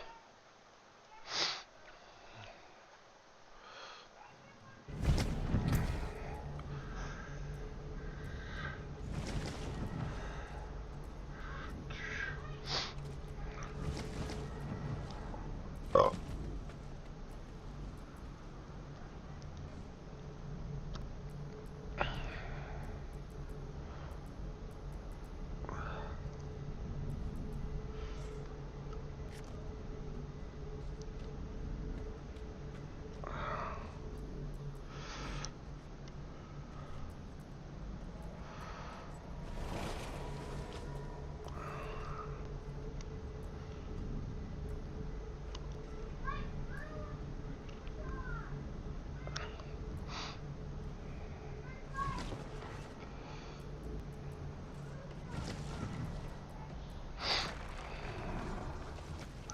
Let's first upgrade this.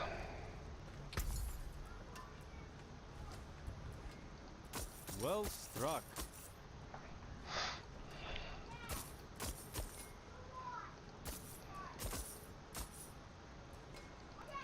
Fair trade.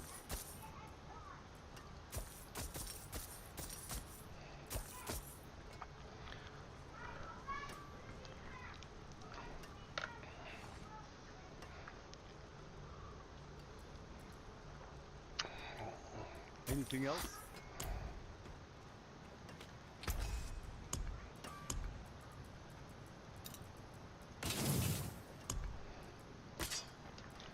That there is worth the coin. Holy shit.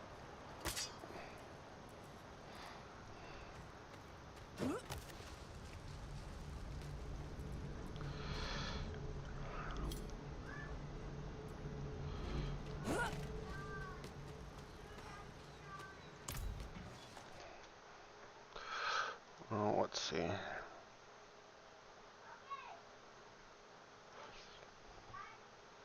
HP for the survivability. When it comes to the chest, you kind of want a mix of these two. Because we're able to get fortified with this build, we can actually tap into DR while fortified.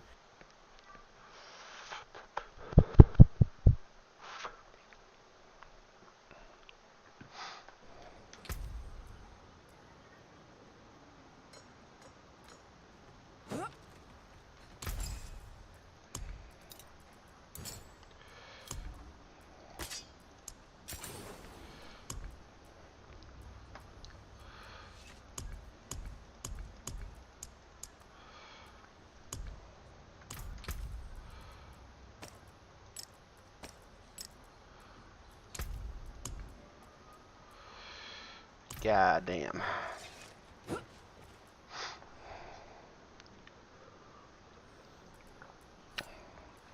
Oh, I didn't even add a fucking...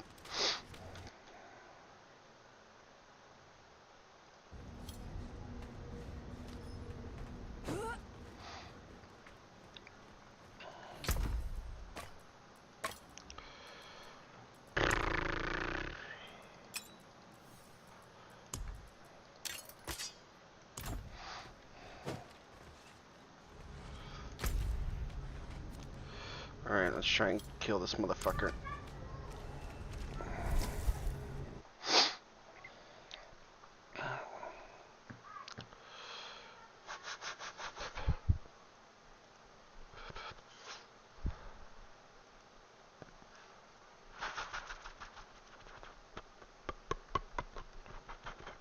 Because it gives you a bunch of extra essence, and then you can also get a lot of crit damage there, and a crazy amount of essence on kill, and max essence, which is crazy for us.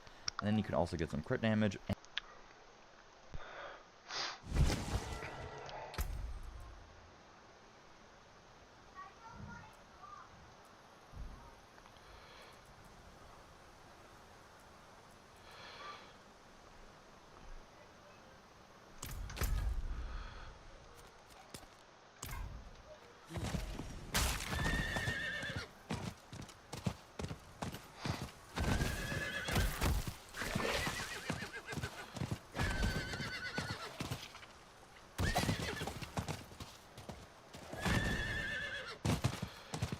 Come on, damn it, move.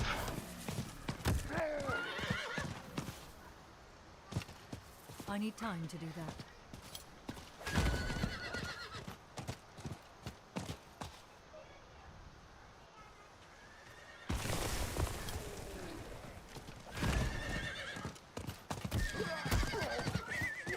I need more time.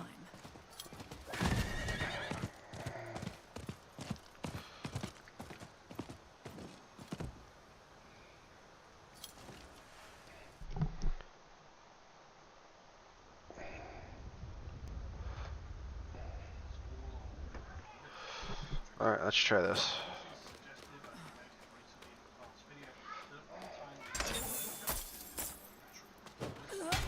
Yes! Give it here! Now, to grind the petals. Ow! Oh, what? What is...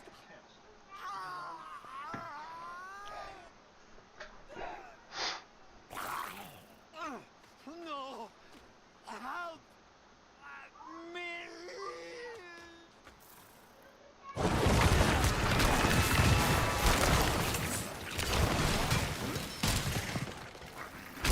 I need more time.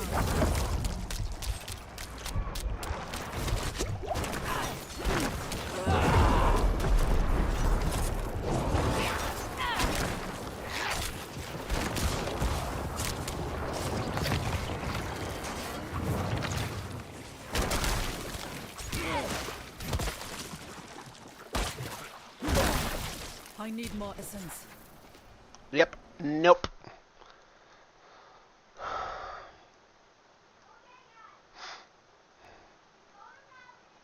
don't know why he's so fucking strong.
Ready.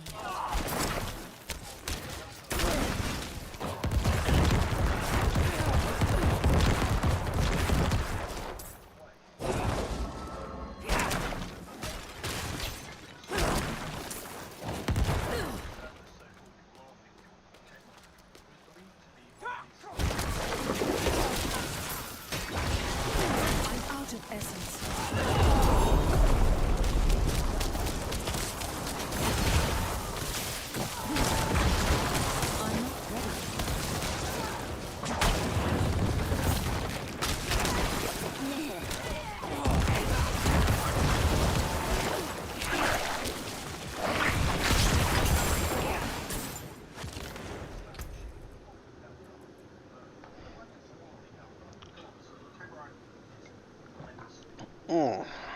Look at that.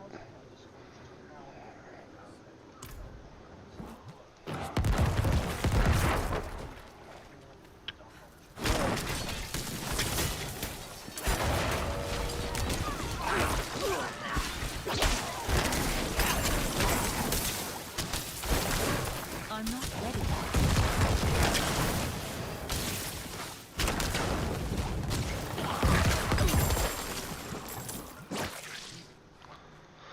I feel like I did a lot more damage.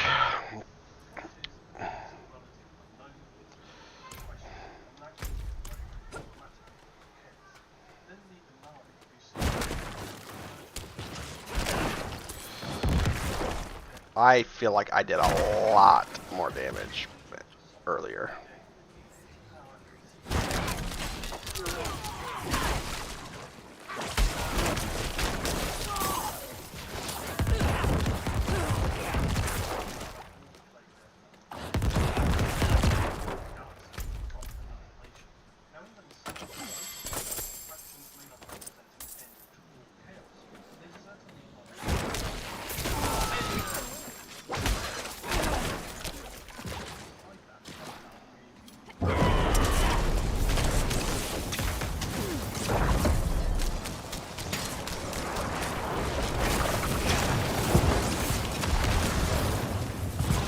But oh, I lack the required answer it. Yeah. Not on the phone! Yeah?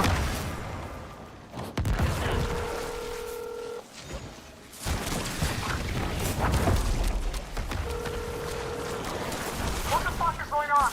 What do you mean? The fire department left your house! Why? The fire department just got called to your house! For what? I don't know, there was smoke coming from your house!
Okay.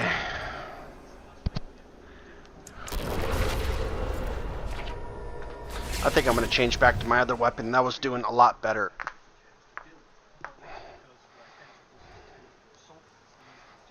Singular logs with campaigns that rely on destabilizing the enemy living there, or through other previously mentioned methods of fear, corruption, plague, other destabilizing factors. But the Tyranids have none of these, and worse, they usually don't stay in a specific system for very long, which makes them difficult. Not to mention the fact that the worlds that they do approach are usually blanketed with the shadow of war. Vast numbers scour worlds before they will enter seemingly on, and Chaos forces may barely be able to make their presence felt or even appear in that time. Of course, they're not completely incapable of fighting back. Chaos Space Marines and demonic entities possess formidable combat abilities, and the Chaos Gods can influence the battlefield with their own powers. Whilst the Tyranids have many advantages, the disadvantage to them is that in fighting the powers of Chaos, if Chaos can wield many deviant forms on the battlefield, God, my mom just fucking freaked me the hell out. She was fucking saying that my house is on fire.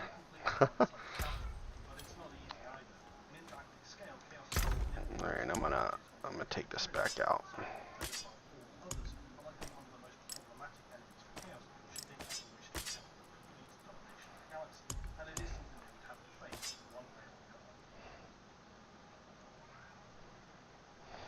So, while many of the major enemies faced by Chaos aren't necessarily insurmountable, they would require some sort of divine purification. In Chaos, to truly wage a war that would be powerful enough against all of these enemies to be successful throughout the entire galaxy.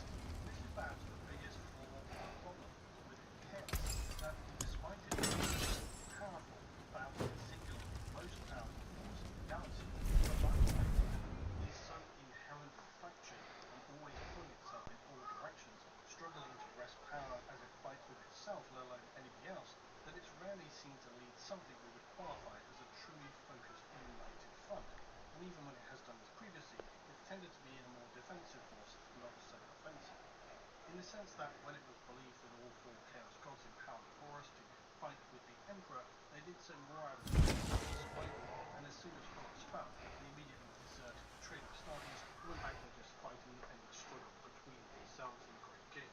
As everyone that is spoiler videos to wage war against the Imperium specifically, it's very difficult to see how he can make enough progress alone to take dominion over the galaxy. Could he control a vast territory similar to Ultramar? Could he perhaps eventually control the Imperium? This is a plausible scenario. Domination of the galaxy, though, to really achieve I need more time. chaos truly undivided. And seeing that occur really should be strange. Because even though it's not something that got in particularly, it requires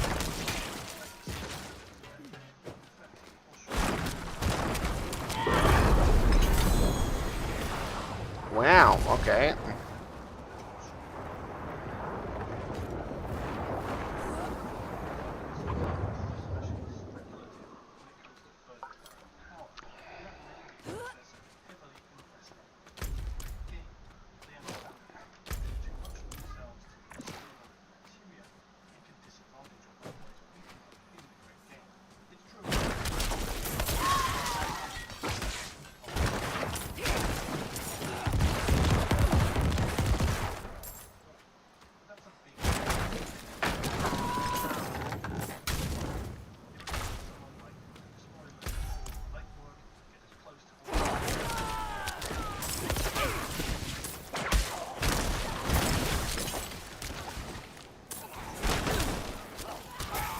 I need more time.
I'm not ready yet.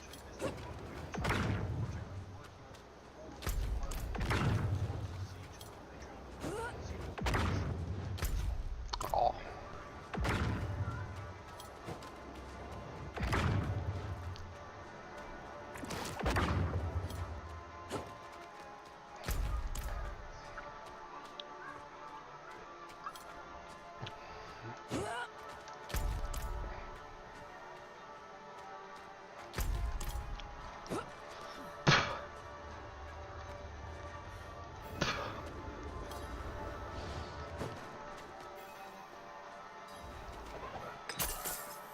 I need more time.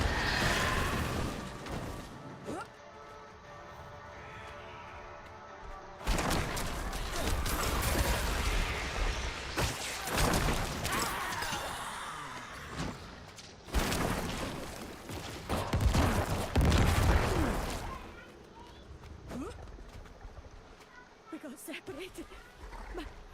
My friends died. I won't last on my own.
Hey, how the fuck did she kill me?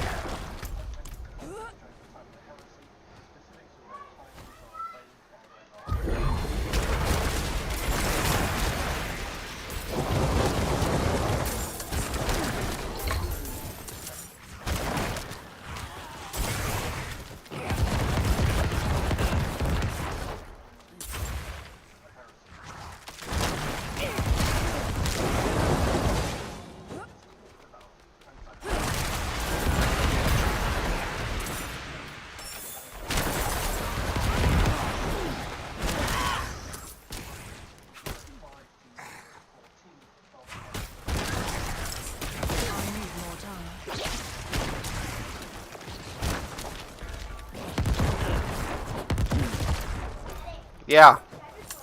Yeah.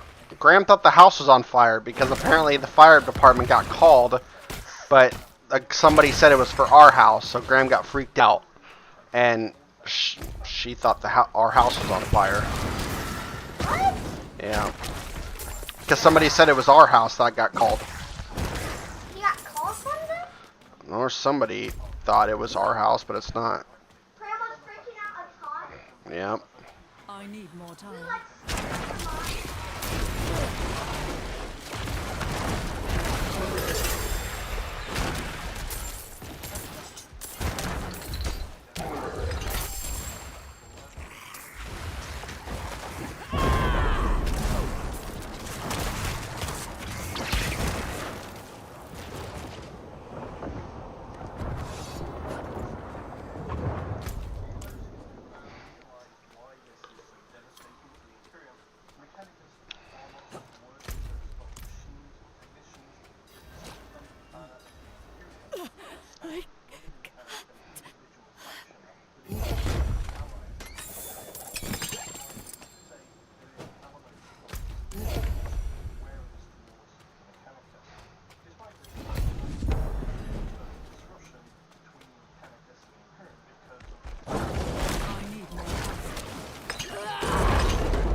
Beep, beep, beep, beep, beep, beep.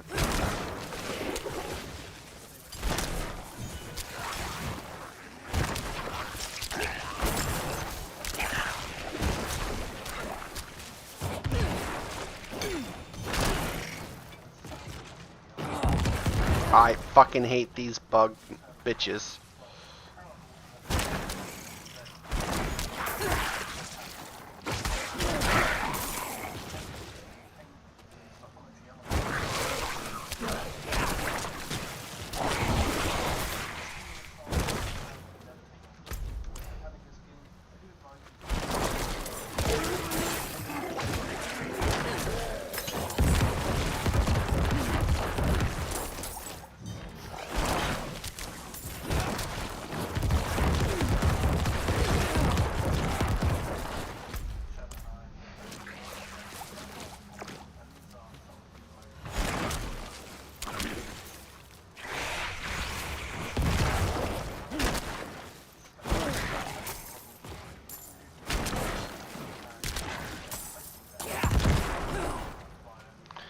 I can go the rest of my life never having to kill a single one of these fucking things again.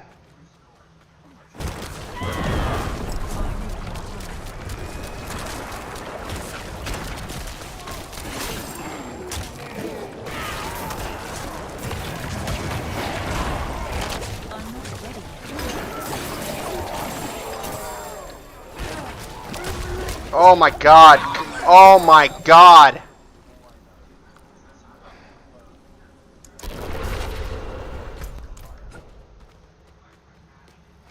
I need more time.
Yes. What? Yeah?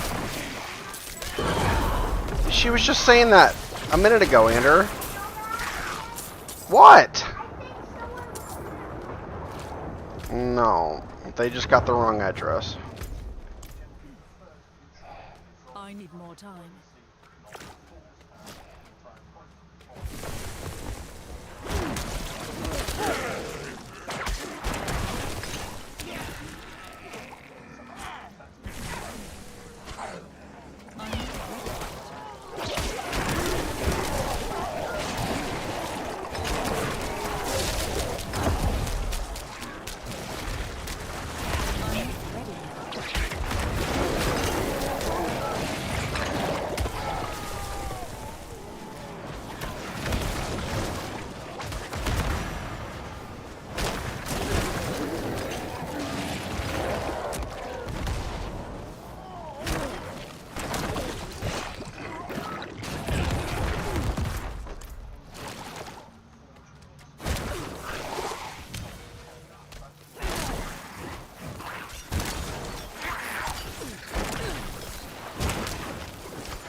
I need more time.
I need more time.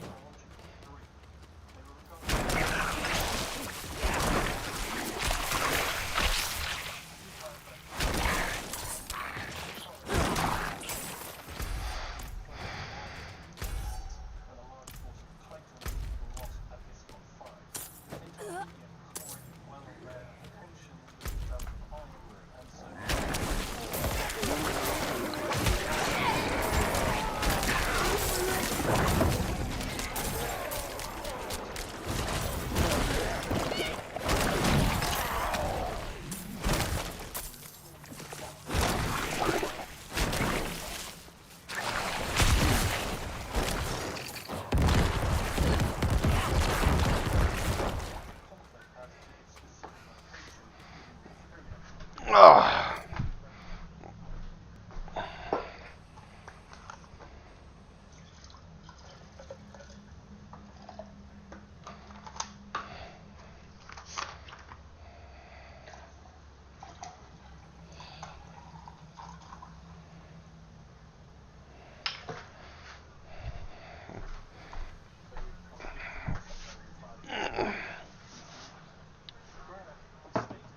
Ah.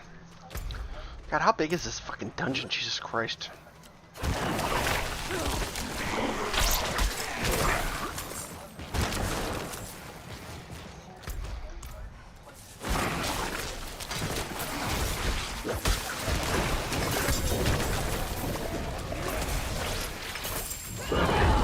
I'm not ready yet.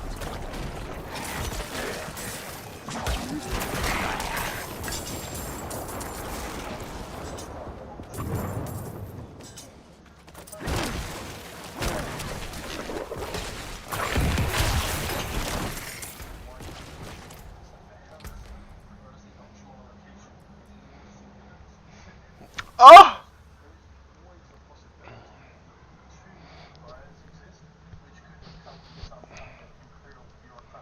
Holy shit.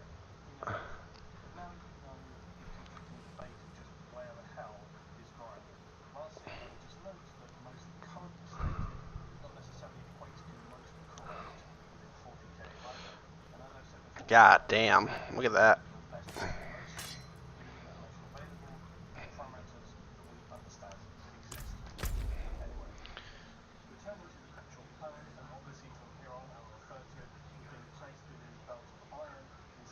Okay, I'm fucking confused. What? Return the blood. What pedestal?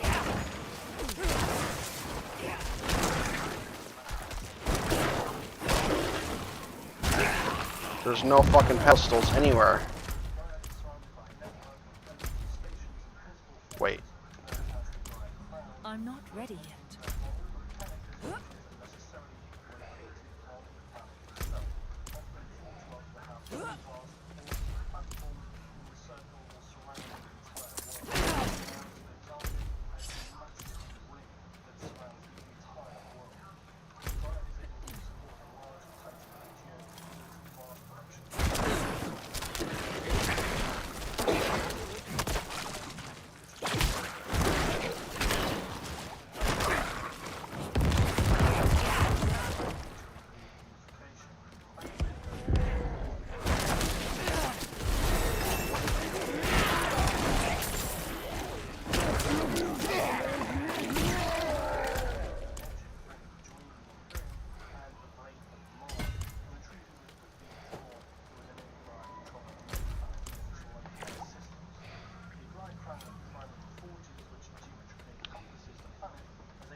I'm not ready yet. Usually any platform around the world are constrained by a world's gravity. The glide cloud is said to use jet fusion engines, enabling it to escape the planet's Oh my god, what gravity the fuck? and move to the nearest landing point I before need more beginning to time. enter warp itself. Tangent. What is a man-warp point?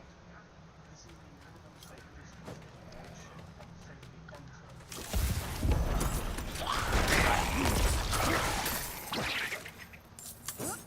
You can't just leave the orbit of a planet and enter warp My speed god, how unless big you is this pass fucking through thing? other planets or other things before entering warp.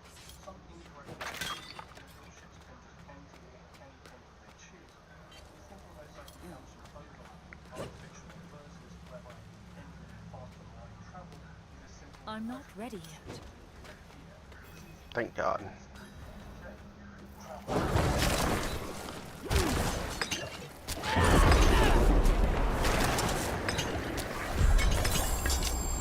I cannot carry more. I cannot carry more. Oh shit. Or objectively best point for accessing the warp, and may be what you would consider to be a manual conjunction. That is a point which is optimal to enter the warp for all ships across multiple planets, determined simply by the galactic position relative to one another. With all that said, there are rare possibilities to enter the warp by means of so-called warp gates. Now, warp gates are extremely rare, however, and are assumed to have been created in the dark age of technology by humanity. They appear of human origin, but that is all that is known. They allow entry to the warp far closer than would otherwise be safe to do so. The benefits of this are obvious, but unfortunately this technology is far outside understanding of the Imperium, and for that reason warp gates will be extremely heavily guarded by the Imperial Navy. And knowing the predators, I'm not going to just reverse engineer them, and I've explained why many times at this point. Raya has reportedly moved the orbital tron multiple times in its history, and in one age, while Imperial records proudly claim Raya's priesthood have returned to circumnavigate their home world, at least one rogue trader report lists the planet's orbit as strangely empty. Returning though to the time of heresy for Raya, it is a world known for its tenacity and relentless pursuit of its goals. This appears tied to the Magi's reliance on their cogitation stacks, which give them predictions which encourage them to attempt missions that others would deem impossible, or a suicide mission. This is because the tech creators of Raya trust in their data. Their logic is sound, they will succeed. The heresy was a tense time for Raya for this exact reason. The priests approach all things from a position of pure logic, and this means to arguably disregard but purely examining the facts and data of a situation. So, at the outbreak of the heresy, there were many who argued that they should not be in a default position of loyalty to the Imperium, but instead they should exhibit a thorough examination of all details available to determine their best position. They quickly though determined that the Emperor's forces were vastly superior, and therefore their allegiance should remain with the Imperium. However, a troubling cloud... Then we have our weapon. You want a two-handed sword. Scythes are okay because they have life on kill if you want the survivability, but then you miss out on the crit damage. The stats that you want and the additional powers behind the traitors that make them so quick to remain with the loyalists of the Imperium. This troubling consideration means the Imperium has to continue to keep a close eye on the world of Raya. Valia Maximal is one of those worlds which could have avoided the painful transition into the Imperium, but who through millennia of isolation have believed themselves to be far more powerful than they were comparative to the might of the Imperium. The rulers of Valia Maximal were unlike other systems in their galactic proximity, and they resisted becoming subservient to the all-powerful human empire.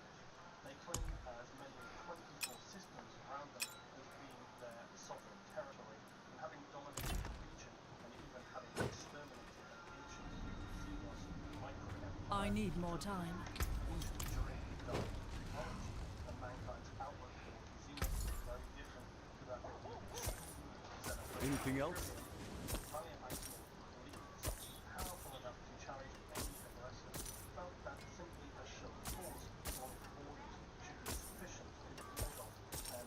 Well struck. who might seek to challenge their territory, and they hoped if it came to it that this would just strengthen their position in any subsequent negotiations. This, of course, was a catastrophic error of judgment, and made only worse by the fact that after initial diplomacy, a fleet was sent out from the Forge World in an attempt to expel the Imperials from their territory. The following localized war between the Imperial's expeditionary fleet and the Forge World Valley Maximal was humbling Fair in trade. the isolationist. Led by Astartes of the Raven Guard, who fell swiftly upon the Forge World, Clayton Beecher, Astroman of Gaia, Well struck. the Forge World, much to their astonishment. Father bless. What do you need? And diplomatic solutions Come back if you need work. sought, and even as a peace was being brokered, forces had not received orders to disengage, letting hundreds of thousands die for essentially nothing. Through this engagement, the Clayton legions of Gaia and the Forge World itself would become a victory word spoken by those of Valia Maximal, and even though they had effectively brought this punishment upon themselves, this was a fact that would be erased from collective memory almost as soon as the conflict had ceased, and all of those upon Valia Maximal would remember from that day the thirst for the bitter vengeance of the Claytons and Forges of Gaia. In this order, you want vulnerable damage first, intelligence, and then curveball. Mechanic of Mars found its way into Mars alloys through a process of hardening using extracted elements from its natural environment, these were shown to be highly resistant to I cannot do corrosion, that here. and limited in Mars to produce higher quality and quantity, extended deployment of Imperial armor to hazardous worlds. This success came in a manner by which Valia Maximal had combined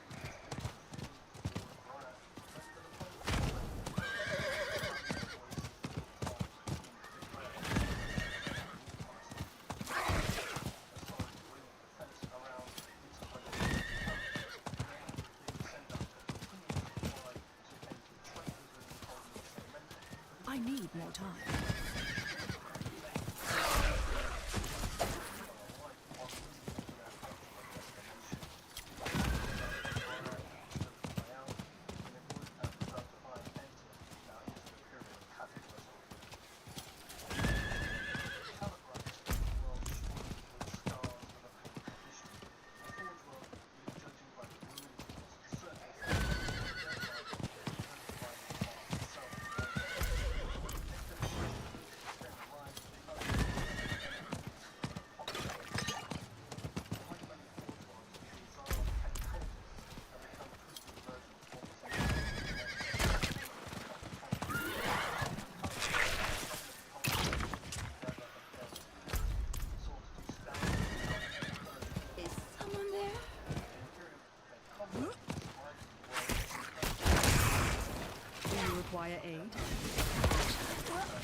What is this?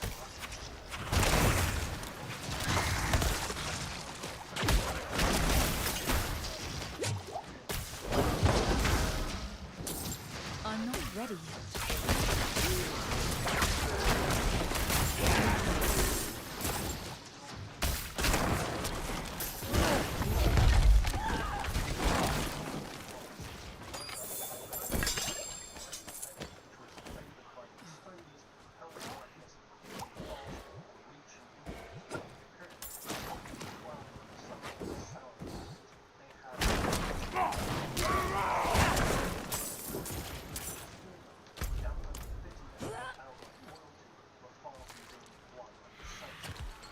I'm not ready yet.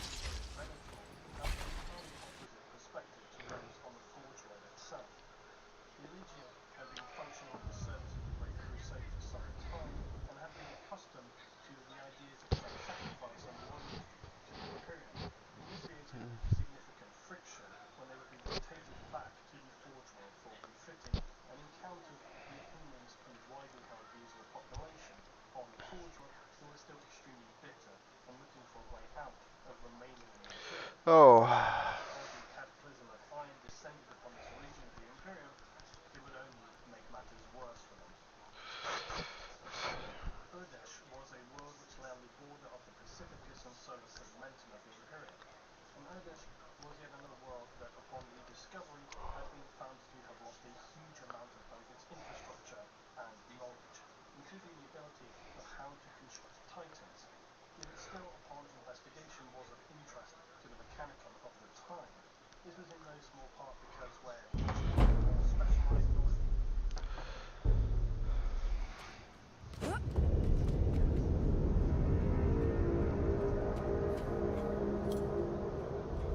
We got separated.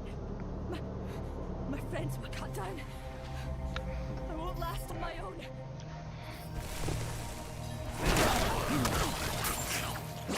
There once was a man born in a forgotten time. Oh shit. By a force of unknown origin. He was constantly fulfilling his one purpose: to lead humanity. I'm not ready yet.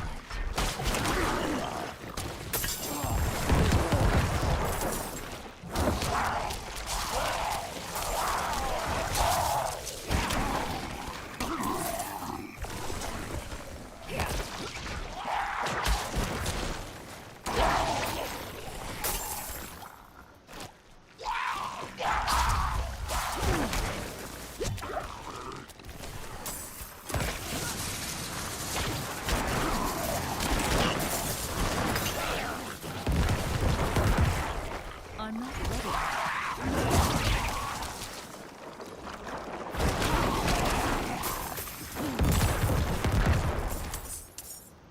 Thank you, Wanderer. Without you, I'd be dead. I think I can manage from here. Please take this. Take this.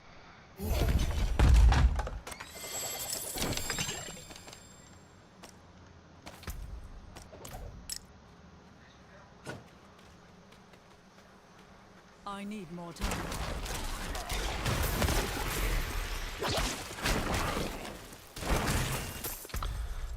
We're gonna remove the sound, okay? I'm gonna mute everything. So I wanna listen to this. As the greatest empire in the galaxy, the Imperium of Man. In this time, he would be known by only one name: the Emperor of Mankind.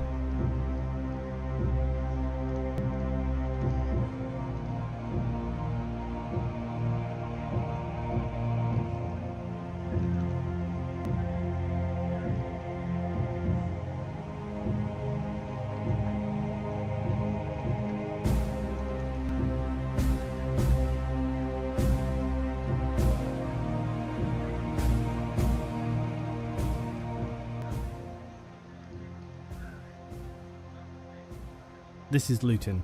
I must first apologise for the length of time since the last project. The simplest explanation is it took me a long time to compile amid many other things going on for me. So we now move on from the Eldar history and wade into one of the most important and complicated narratives in the universe of the 41st millennium. It is, of course, the rise of humanity and the Imperium. In the dark, never-ceasing war that is the future, humans have risen to control and maintain a galaxy-spanning empire whose official title is the Imperium of Mankind. The Imperium is the largest and most powerful political entity in the galaxy. It has been established for a period of some 10,000 years up to its present date in the age of Warhammer 40k. The lore and scripture around this period is massive. Despite this daunting task though, I've decided to interpret it in one piece chronologically, splitting it into chapters so as to best enable you guys to get an understanding and a grasp of what it is all about. This is the third video in my Warhammer 40,000 lore series, and it seeks to create a foundation for all of the further videos which talk about the Imperium of Man.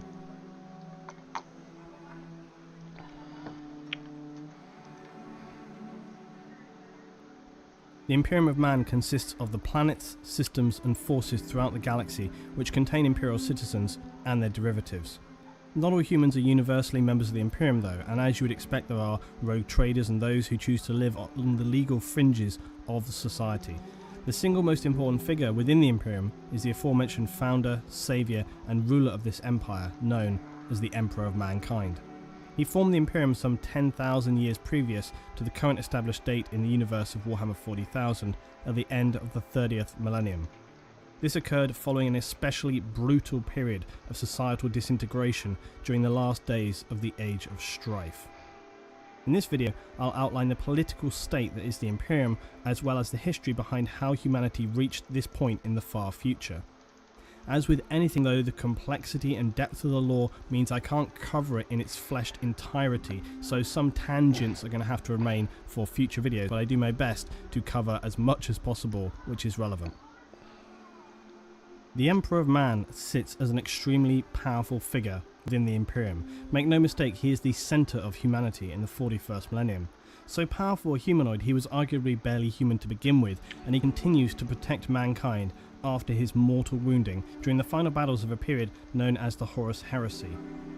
Were it not for his ever-present psychic voice reaching out, searching, protecting and planning, then the Imperium of Man would undoubtedly fall back into dark oblivion, and perhaps the light would be extinguished permanently. The Emperor was injured so badly after the heresy that he now exists only as a husk of man within a stasis chamber called the Golden Throne. This allows him to live on eternally as he has done for some past 10,000 years, whilst continually guiding mankind through psychic whispers. The only catch with this is thousands of psykers are sacrificed every day using their essence and psychic power to keep him alive, as he is heavily protected and attended to back on the ancient homeworld of legend, Terra, or Old Earth. The Imperium of Man in the wider galaxy now consists of many systems, planets and trillions of citizens. All the while the Imperial military and the many administrators of mankind, all of whom swear allegiance to the Emperor, all stand together against the nightmares of the galaxy to form what is humanity in the darkest of futures.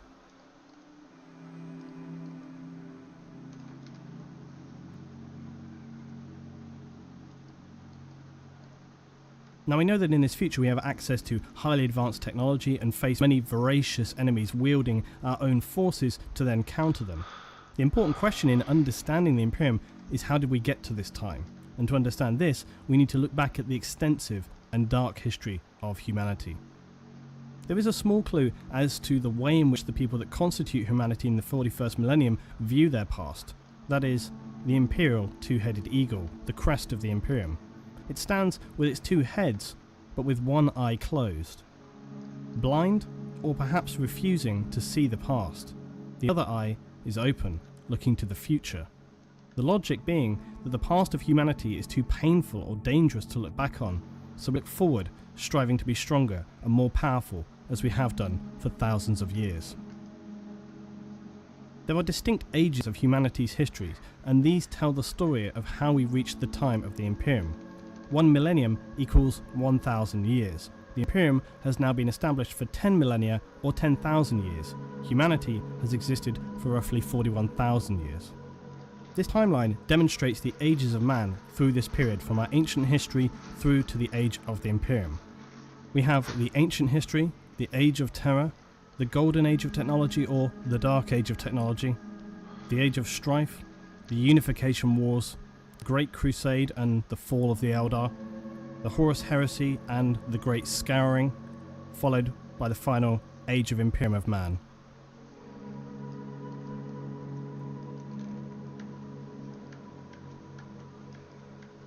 The ancient history tells of the dawn of mankind, but this period is largely one of animalistic evolution. The most significant event occurs around 7000 BC. This event marks the birth of the humanoid, who would become the Emperor of Mankind. His origins are something of a heated debate among the 40k community. There are several theories around this, and it's important to note that something I rarely see stated on forums or discussions around the origins of the Emperor is that quite simply no one knows the origins of the Emperor. It's all just speculation. Simply because one theory has had a vague reference at one time or another does not make it gospel. In fact, as I've repeated before, the crux of the matter with imperial history and lore in general is that very little should ever be considered official or canon. Such is the state of the loss of history, misinformation, and suppression of facts within the 40k universe. So essentially, the correct version is the version you want to believe. In a universe where history is stored over thousands of years, in times of unimaginable devastation and strife, it's unlikely something could be considered a cold, hard fact, especially when you're talking about events that happen in ancient history in an age where accurate recording of information seems unlikely or even impossible to have survived. The first version of these events is the often widely accepted background, which states that in the ancient times, some humans carried a natural affinity or awareness of the warp. These were the earliest psykers. They would be village shamans or witch doctors in ancient communities. Their premonitions led them to understand that in the future, mankind would face the darkest of times. Their decided course of action would be to commit ritual suicide en masse, returning their souls and essence to the warp to then coalesce and be reborn as one supremely powerful psychic being. This being would then spend the future millennia living a Highlander-like existence, transitioning from identity to identity, sometimes taking on famous leaders in history to steer humanity in the right direction. And then upon reaching the age of strife, he would step into the fore to become the supreme leader of all humanity and unite us again throughout the galaxy. Now, some people take this as the most canon version of the Emperor's origin, but there are various others, including the one that I actually personally subscribe to. The shaman story is all very well and good, but it leaves me with some questions. For example, if these shaman were some of the earliest humans with only a vague awareness of the warp, how could they have such powerful precognition to foresee the need to create such a super being? In addition to that, if they were truly the earliest stowings of psychers for humanity, then surely they would not have been especially powerful, and even with their powers combined, how could they summon humanity's greatest champion? No, not Captain Planet. So, those two things stand out for me. Also, their plan to commit mass suicide and then hope that they would all be reborn together seems pretty spurious. It seems to tick the boxes from an okay, I guess that's possible point of view, but it just doesn't make sense beyond that. Another theory is that the Emperor was in fact one of the Old Ones, who you will remember were one of the most ancient super beings who created the Eldar, the Orcs, and even humanity. Yes, really, go and look it up for those naysayers who think that they did not. This theory, again, at first is captivating, until you start to think about it more. And then you realise it doesn't really make any sense. The Old Ones were, as far as we are informed, not shapeshifters, but creatures of light and dark. There was a statement to the fact that just a single Old One escaped the brutal genocide of their race, but then was eventually killed at the birth of Slanesh when the Eldar fell. If the Emperor was some other escaped Old One, it doesn't make logical sense that they would choose one race and then ultimately lead it, although I suppose, devil's advocate, who's to say what would be going in the mind of this Old One after his entire race was extinguished? Maybe it had a crisis of conscience. Anything, I guess, is possible. And then not to mention also the fact that the Emperor would lead humanity to wage war on pretty much every other alien race, which wouldn't really serve any purpose within the context of an Old One's mission statement. They were originally life givers. They seeded planets with life to, create new races in the universe. And again, unless it had simply lost the the plot and was operating on his own sort of mission plan. There are some things that do fit this theory though, such as Old Ones being very powerful psychic creatures. They had extended precognition, had very extensive, almost immortal long life, and they would have the ability to genetically manipulate humans. But all of this seems very soft and is only plausible at best. For me, this theory just doesn't really fit. So the last theory, and the one that I personally believe, is that the Emperor was neither the creation of some bizarre suicide pact or an Old One, rather something in between. It's fair to say that in any ancient history nothing is quite as it's written, and that some reading between the lines is necessary. The most ancient of history available hints that the last remaining Old One floated around the galaxy, meddling and dabbling and trying to have some last impact on the worlds which they felt they had failed and left their race completely annihilated. We know that the Old Ones were capable of creating beings of immense psychic power. This is how the ancient Eldar defeated the Necrons and Satan, who were, let's not forget, gods capable of devouring stars. So the theory I stand by is that a fragmented remaining Old One drifted around the galaxy until he was struck by a precognition so terrible that he had no choice but to resolve becoming involved. It could be that he saw the vision of the Eldar fall or the rise of chaos. Either way, he knew that the Eldar were by now far too arrogant to accept any help and would be of no use, remembering that the Eldar had turned their backs on the Old Ones long ago. The Orcs, who were also an Old One's creation, they were too crass and mindless for such preparation. Instead, he would turn to the weak humans. Weak, but with great potential. And so he would decide on forming a divine creature, a humanoid of the most immense power, but birthed in such a way that he would not allow those humans would not immediately view him as a god, but as a man, to be not worshipped, but instill a sense of power, of awe, of destiny. There are other clues as well. Apparently, further along in Earth's ancient history, a creature crashed to Earth who had an appearance we would describe as a dragon. It would seem, though, that this dragon was in fact a small fragment of the star gods, the Satan, who had been destroyed thousands of light years away by the Necrons. Even a tiny fragment of these most powerful beings would be beyond the means of even the most powerful humans to contain. The future Emperor in this time wounded this creature and then apparently took it to Mars. I'm not sure how, but there it lay imprisoned within the planet. The final chapter of that story, that's one for another day.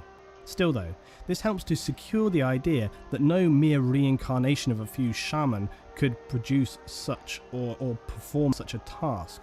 Could an Old One? Perhaps, but given the other evidence I would still discount it. But a perfectly designed humanoid of godlike form created by an Old One who would know a most powerful psychic being was needed to counter not just the future darkness of man, but to face again the Satan and the day of reckoning when the Necrons would rise again. This seems for me the most logical and plausible of origins. The truth though is that we cannot know the origin of the Emperor unless some definitive tome is discovered which provides secure evidence as to such, so we are left to speculate until then. One thing that is certain though is that the Emperor was a human and holds godlike psychic power. He was within humanity throughout all of history, learning, sometimes guiding, mostly sitting in the shadows, until he was needed to take a course of action that would lead us into the Age of the Imperium. The last point worthy of mention is that the Emperor of Man would enforce a strictly secular society. In the early days of the Imperium, this would then enable humanity would identify with him as a man and not as a god. They wouldn't project any religious connotations onto him. Also, because throughout the thousands of years he spent on Earth, he would see the terrible devastation and fragmentation organized religion could cause. He believed that humanity could only achieve its full potential in a strictly secular state. However, even in the crusading period where the Emperor would reunite the lost colonies of man, some people began to spread rumours that he was more than just a powerful man. These beliefs would run so strong it would even question some Astartes to the faith, such as Battle Captain Nathaniel Garrow, one of my favourite characters in the 40k and one of the few Space Marines from the Death Guard chapter not to be corrupted by chaos.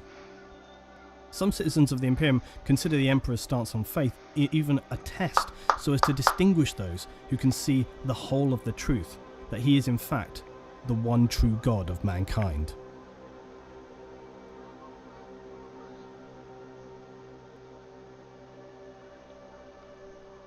We would now reach the time known as the Age of Terror. This was the period on Earth from the 1st to the 15th millennia, that is the first 15,000 years on old Earth. A period of extreme technological expansion, from a pre-industrial era to that of fusion power and travel beyond our planet and even solar system. Humanity would first colonize new worlds within our system, first on Mars and then the moons of Jupiter, before mankind would start to look at how we could travel beyond. To achieve this next goal, colossal starships were created for humanity to cross the voids between solar systems, and powerful engines at this time. These advanced fusion drives enabled very, very fast but still sublight travel. This meant in order to reach their destination, it could take anything as long as 10 generations of human lifespan to reach their destinations. Subsequently, trade and aid between human colonies was then extremely difficult and would lead to them being established almost as independent states. Very little is known of this period, as imperial records are fragmented and limited. The Emperor during this time had no reason to interfere, and so would continue his own work and research back on Earth. Study and the improvement of man, all the while remaining in the shadows. During the period between the 1st and 15th millennium, various events of discovery and importance took place that would finally propel us to create our first interstellar confederation in the 15th millennium. One of the most important events of note would be during M4. Humanity would discover the warp and begin to research it. This is specifically relevant as it would have been one of the discoveries that would lead the Emperor to understanding the necessity of him coming into the fore.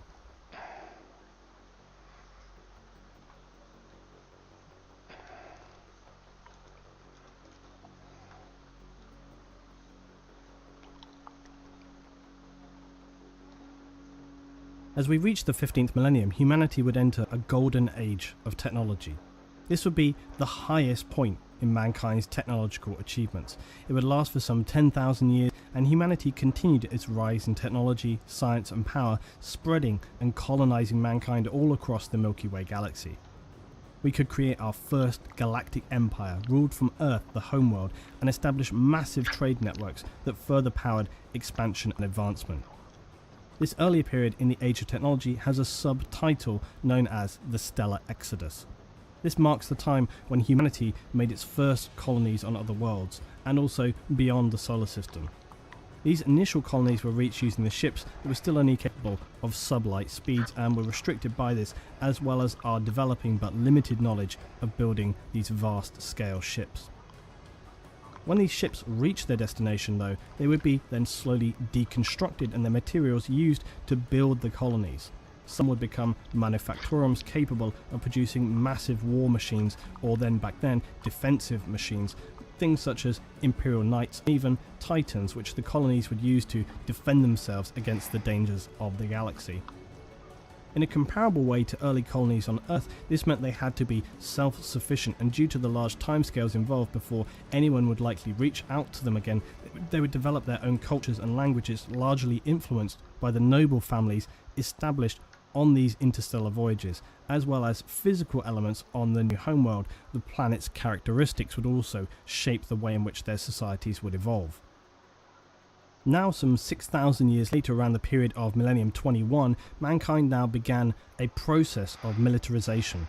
It is not known who or for what reason created this process or started it off, but along with our expansion and colonization of planets, we also began to expand and develop our weapons and forces. Fragments of what was developed during this age of technology, such as Imperial Knights, Titans, Land Raider designs and so on, would later be recovered by the Imperium far into the future. The largest proportion, however, would be lost to the tides of time, and we can only imagine or hope to continue recovering these lost and most powerful of technologies in the 41st millennium. Humanity had risen to a period of immense power through our technology, and whilst the Emperor of Man existed, he had not made himself known to mankind. I've been doing he a ton continued of to bide Uber his carries time, on. lying in the shadows, studying, planning, observing. The very fact that the Emperor is one of the few who had lived through this time and on into the Age of the Imperium, and this would then have far-reaching implications for humanity, as the Emperor would carry his knowledge and strength of this golden age into a time when none would recall it, and where it would be of critical importance to our survival. For the Emperor, he would use this knowledge of the Age of Technology to bring humanity back to a glimmer of what once had been. In the thousands of years where humanity established its first interstellar empire, we would become, as much as the Eldar, supremely dependent on technology. Humankind had risen to a level of godlike understanding, and this was embraced and practiced by the people of the time. The Empire of Mankind was seen as a bastion of technological achievement and began to use a new class of humans entitled the Navigators to expand our reach and use the newly discovered warp to travel beyond the distances of existing star drives and cover vast distances in a short time. The navigator's role is to, as the name suggests, protect and guide a ship through the tides and dangers of the warp. Eventually, over time, humanity would find the warp had become too turbulent to traverse. But in this time, navigators, they're not strictly psychers as such. They possess a special gene called, unsurprisingly, the navigator gene. They also possess other abnormal characteristics, including a third eye in the forehead, as well as some more alien appearances such as no pupils in their human eyes and translucent skin, as well as maybe larger than normal appendages. Their origin is believed to have not been a natural development, but to have come about through genetic experimentation and engineering in this period of the Age of Technology. It was likely that mankind discovered the warp and that it could be utilised for crossings, but that required a safe means to traverse it and looked to create a solution to that problem. Mankind's age of expansion and technological glory across the galaxy would lead to many worlds requiring their own localised defence forces. In this time, humanity's mastery of technology was largely unequalled, and this would be employed in the defence and relative growth of the colonies. One of these defence forces, one of the most powerful of them, would be the Imperial Knights. These were colossal war machines that towered over all they surveyed on a battlefield. They were built with the knowledge of the Golden Age of technology, and these giants survived until the Imperial Age, but they can essentially no longer be constructed from scratch. And as is often the case with technology in the Imperium, it is now merely maintained. The Imperial Knights themselves were operated by nobles from the colony worlds who would be entombed within them. They are sworn to protect their citizens from all Xenos threats and the endless nightmares in the universe. As the Knights would advance into the later ages, they continued their noble values and morals. Some of the Knights are the most selfless and dedicated forces within the Imperium, as well as being some of the oldest. As with most technology from the Dark or Golden Age technology, the Knights are immensely powerful, allowing them to run and fight as much as a Dreadnought would fight, but on a much larger scale. These ancient heroes have fought thousands of battles across millennia and stand ready to defend Imperial citizens and support Astartes anywhere in the galaxy. After the Knights we have the Titans, and Titans are the epic war machines of the Imperium. A Knight and the smallest Titan can be anything like 9-10 meters, but the big Titans can be anything up to 50 meters. They are gargantuan death machines. Many people believe that the Mechanicum were originally responsible for creating the Titans. This is not strictly correct. They do construct some Titans, but many they simply maintain. This is because the technology used to create Titans is very, very old, and like many things in the universe of Warhammer 40,000 for the Imperium, a lot of technology is merely maintained because of its complexity. Simpler devices are constructed, but this happens less and less. But the Mechanicum do create some Titans for the Imperium. Originally, the Mechanicus found versions that were completely autonomous, created in the Golden Age of technology. And the largest Titan so far discovered was upon the lost forge world of Charania. It was a completely autonomous war machine and was dubbed the Castigator class Titan. Its schematic was apparently also contained within a standard template construct on this planet, and it was far superior to any class of Titan utilised by the Adeptus Mechanicus or any other intelligent race in the galaxy. This was so far the only known discovered Castigator-class Titan, but it was subsequently destroyed by Imperial Grey Knights. Grey Knights are the secretive and unbreakable order of Astartes warriors dedicated to the protection of the Imperium from the very darkest foes that humanity faces in the 41st millennium. Now, the portion of the STC database containing the data for the manufacture of the Castigator-class Titan was also destroyed by the Mechanicus. It possessed AI, which is strictly outlawed and heretical within the Imperium. Secondly, it had somehow long ago been corrupted by living chaos energy, and for this reason it could obviously no longer be supported. Imperial records of this event, though, note that the cost of life and resources required to destroy this Titan monstrosity was severe. The key point here, though, is that mankind was developing machines in the Golden Age of technology that would never again be equaled. They could be merely copied, emulated, or used as a template to work from in the future. But our level of knowledge, our rules and guides on what could be created, due in part to events that were yet to come, would very much limit humanity's advancement in the millennia that lay ahead. I mentioned a moment ago something called an STC. This denotes a device known as a standard template construct. These are one of the single most valuable objects in the galaxy for the Imperium, and their importance was no less during the Age of Technology. So what is an STC?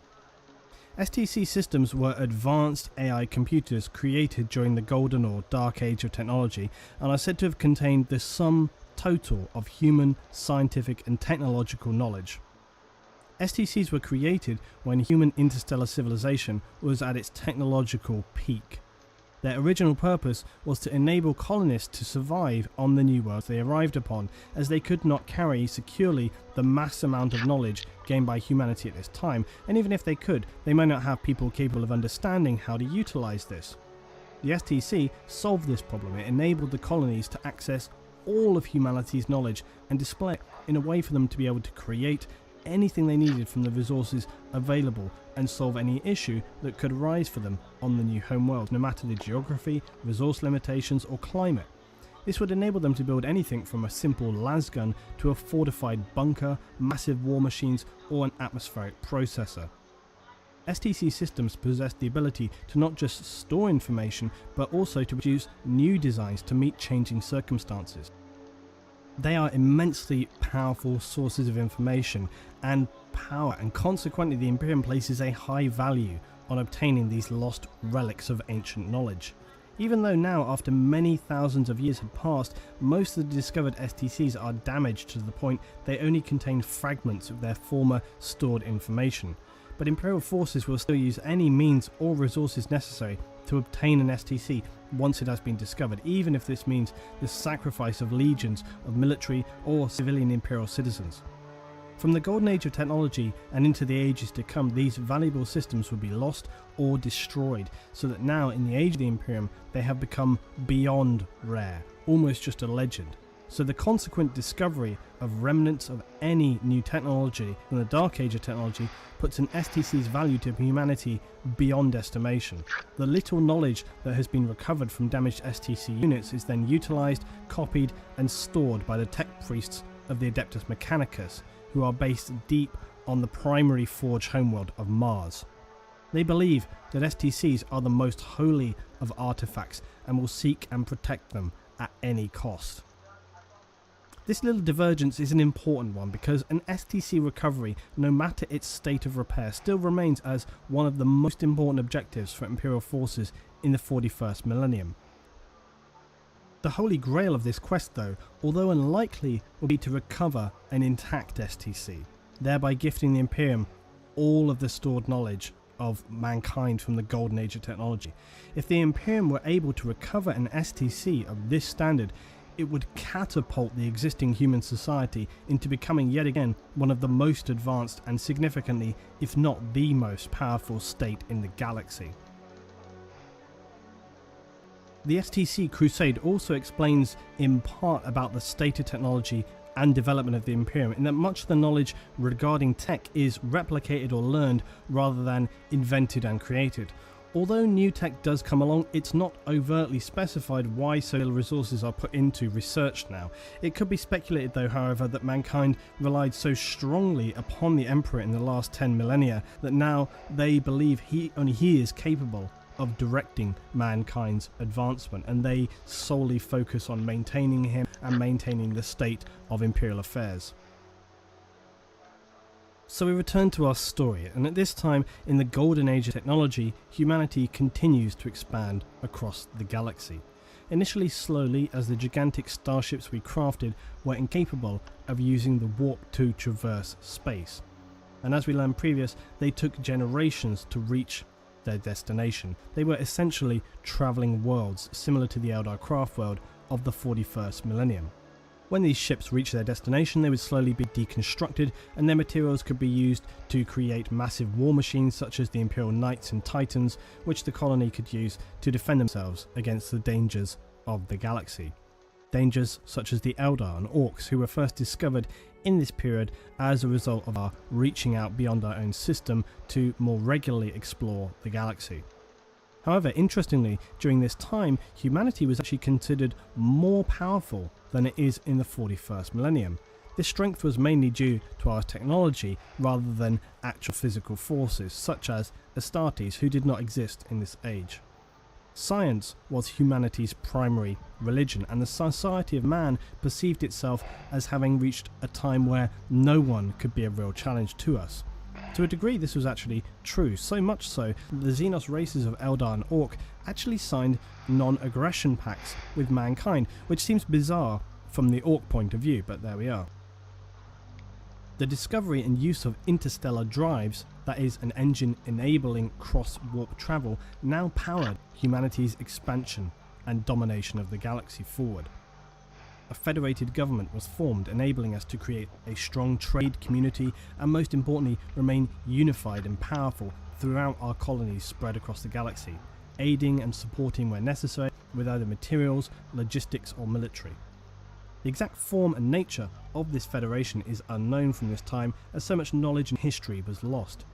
To speculate though, it seems likely that from the way in which humans would live at this time, the Federation would have focused more on discovery, science and working to better humanity, as well as supporting our widespread colonies. As the societies we had seeded across the galaxy grew stronger and more developed, most humans would live long, peaceful lives where menial actions were carried out by automation, leaving people time to indulge in their own lives and dedicate themselves to the glorious expansion of mankind. This golden age of peace bears a stark contrast to the unforgiving brutality of the 41st millennium, the Imperium where many citizens are now born into lives that are shorter, work-driven, and even hellish by comparison. Back with our timeline though, and although navigators had now been discovered and enabled interstellar travel, psychers, that is humans with strong psychic ability, had for the longest time evaded or simply passed undetected. It would be in the age of technology where this new class of human would finally be identified. These psychers seemingly largely avoided the demonic possessions which had occurred for the old ones, Orc and Eldar. It is unclear why this would be, but again you may speculate that the Emperor had a role to play in guiding and shielding humanity through this time. As we know, he had always lain in the shadows, ensuring our safety and creating small influence until he felt it was necessary to come to the fore. Another possibility is that by comparison, the Orcs and Eldar with their more advanced psychic powers simply shone brighter. As we know, the demons of the warp are actually attracted to psychic power in real space like moths to a lamp, and so they appeared amid the depths of the galaxy, a brighter beacon for the chaotic creatures to be attracted towards, whereas the human psychers were very early in development, their powers were less attractive, they did not stand out so much. These psychic mutations were initially limited to only a few individuals per billion or so humans, but toward the end of the age of technology, psychers would appear throughout the colonies more widespread than ever before, and some colonies who were advanced and open-minded, they could see the potential advantages brought by human psychers, and they were protected and allowed to develop and explore their abilities.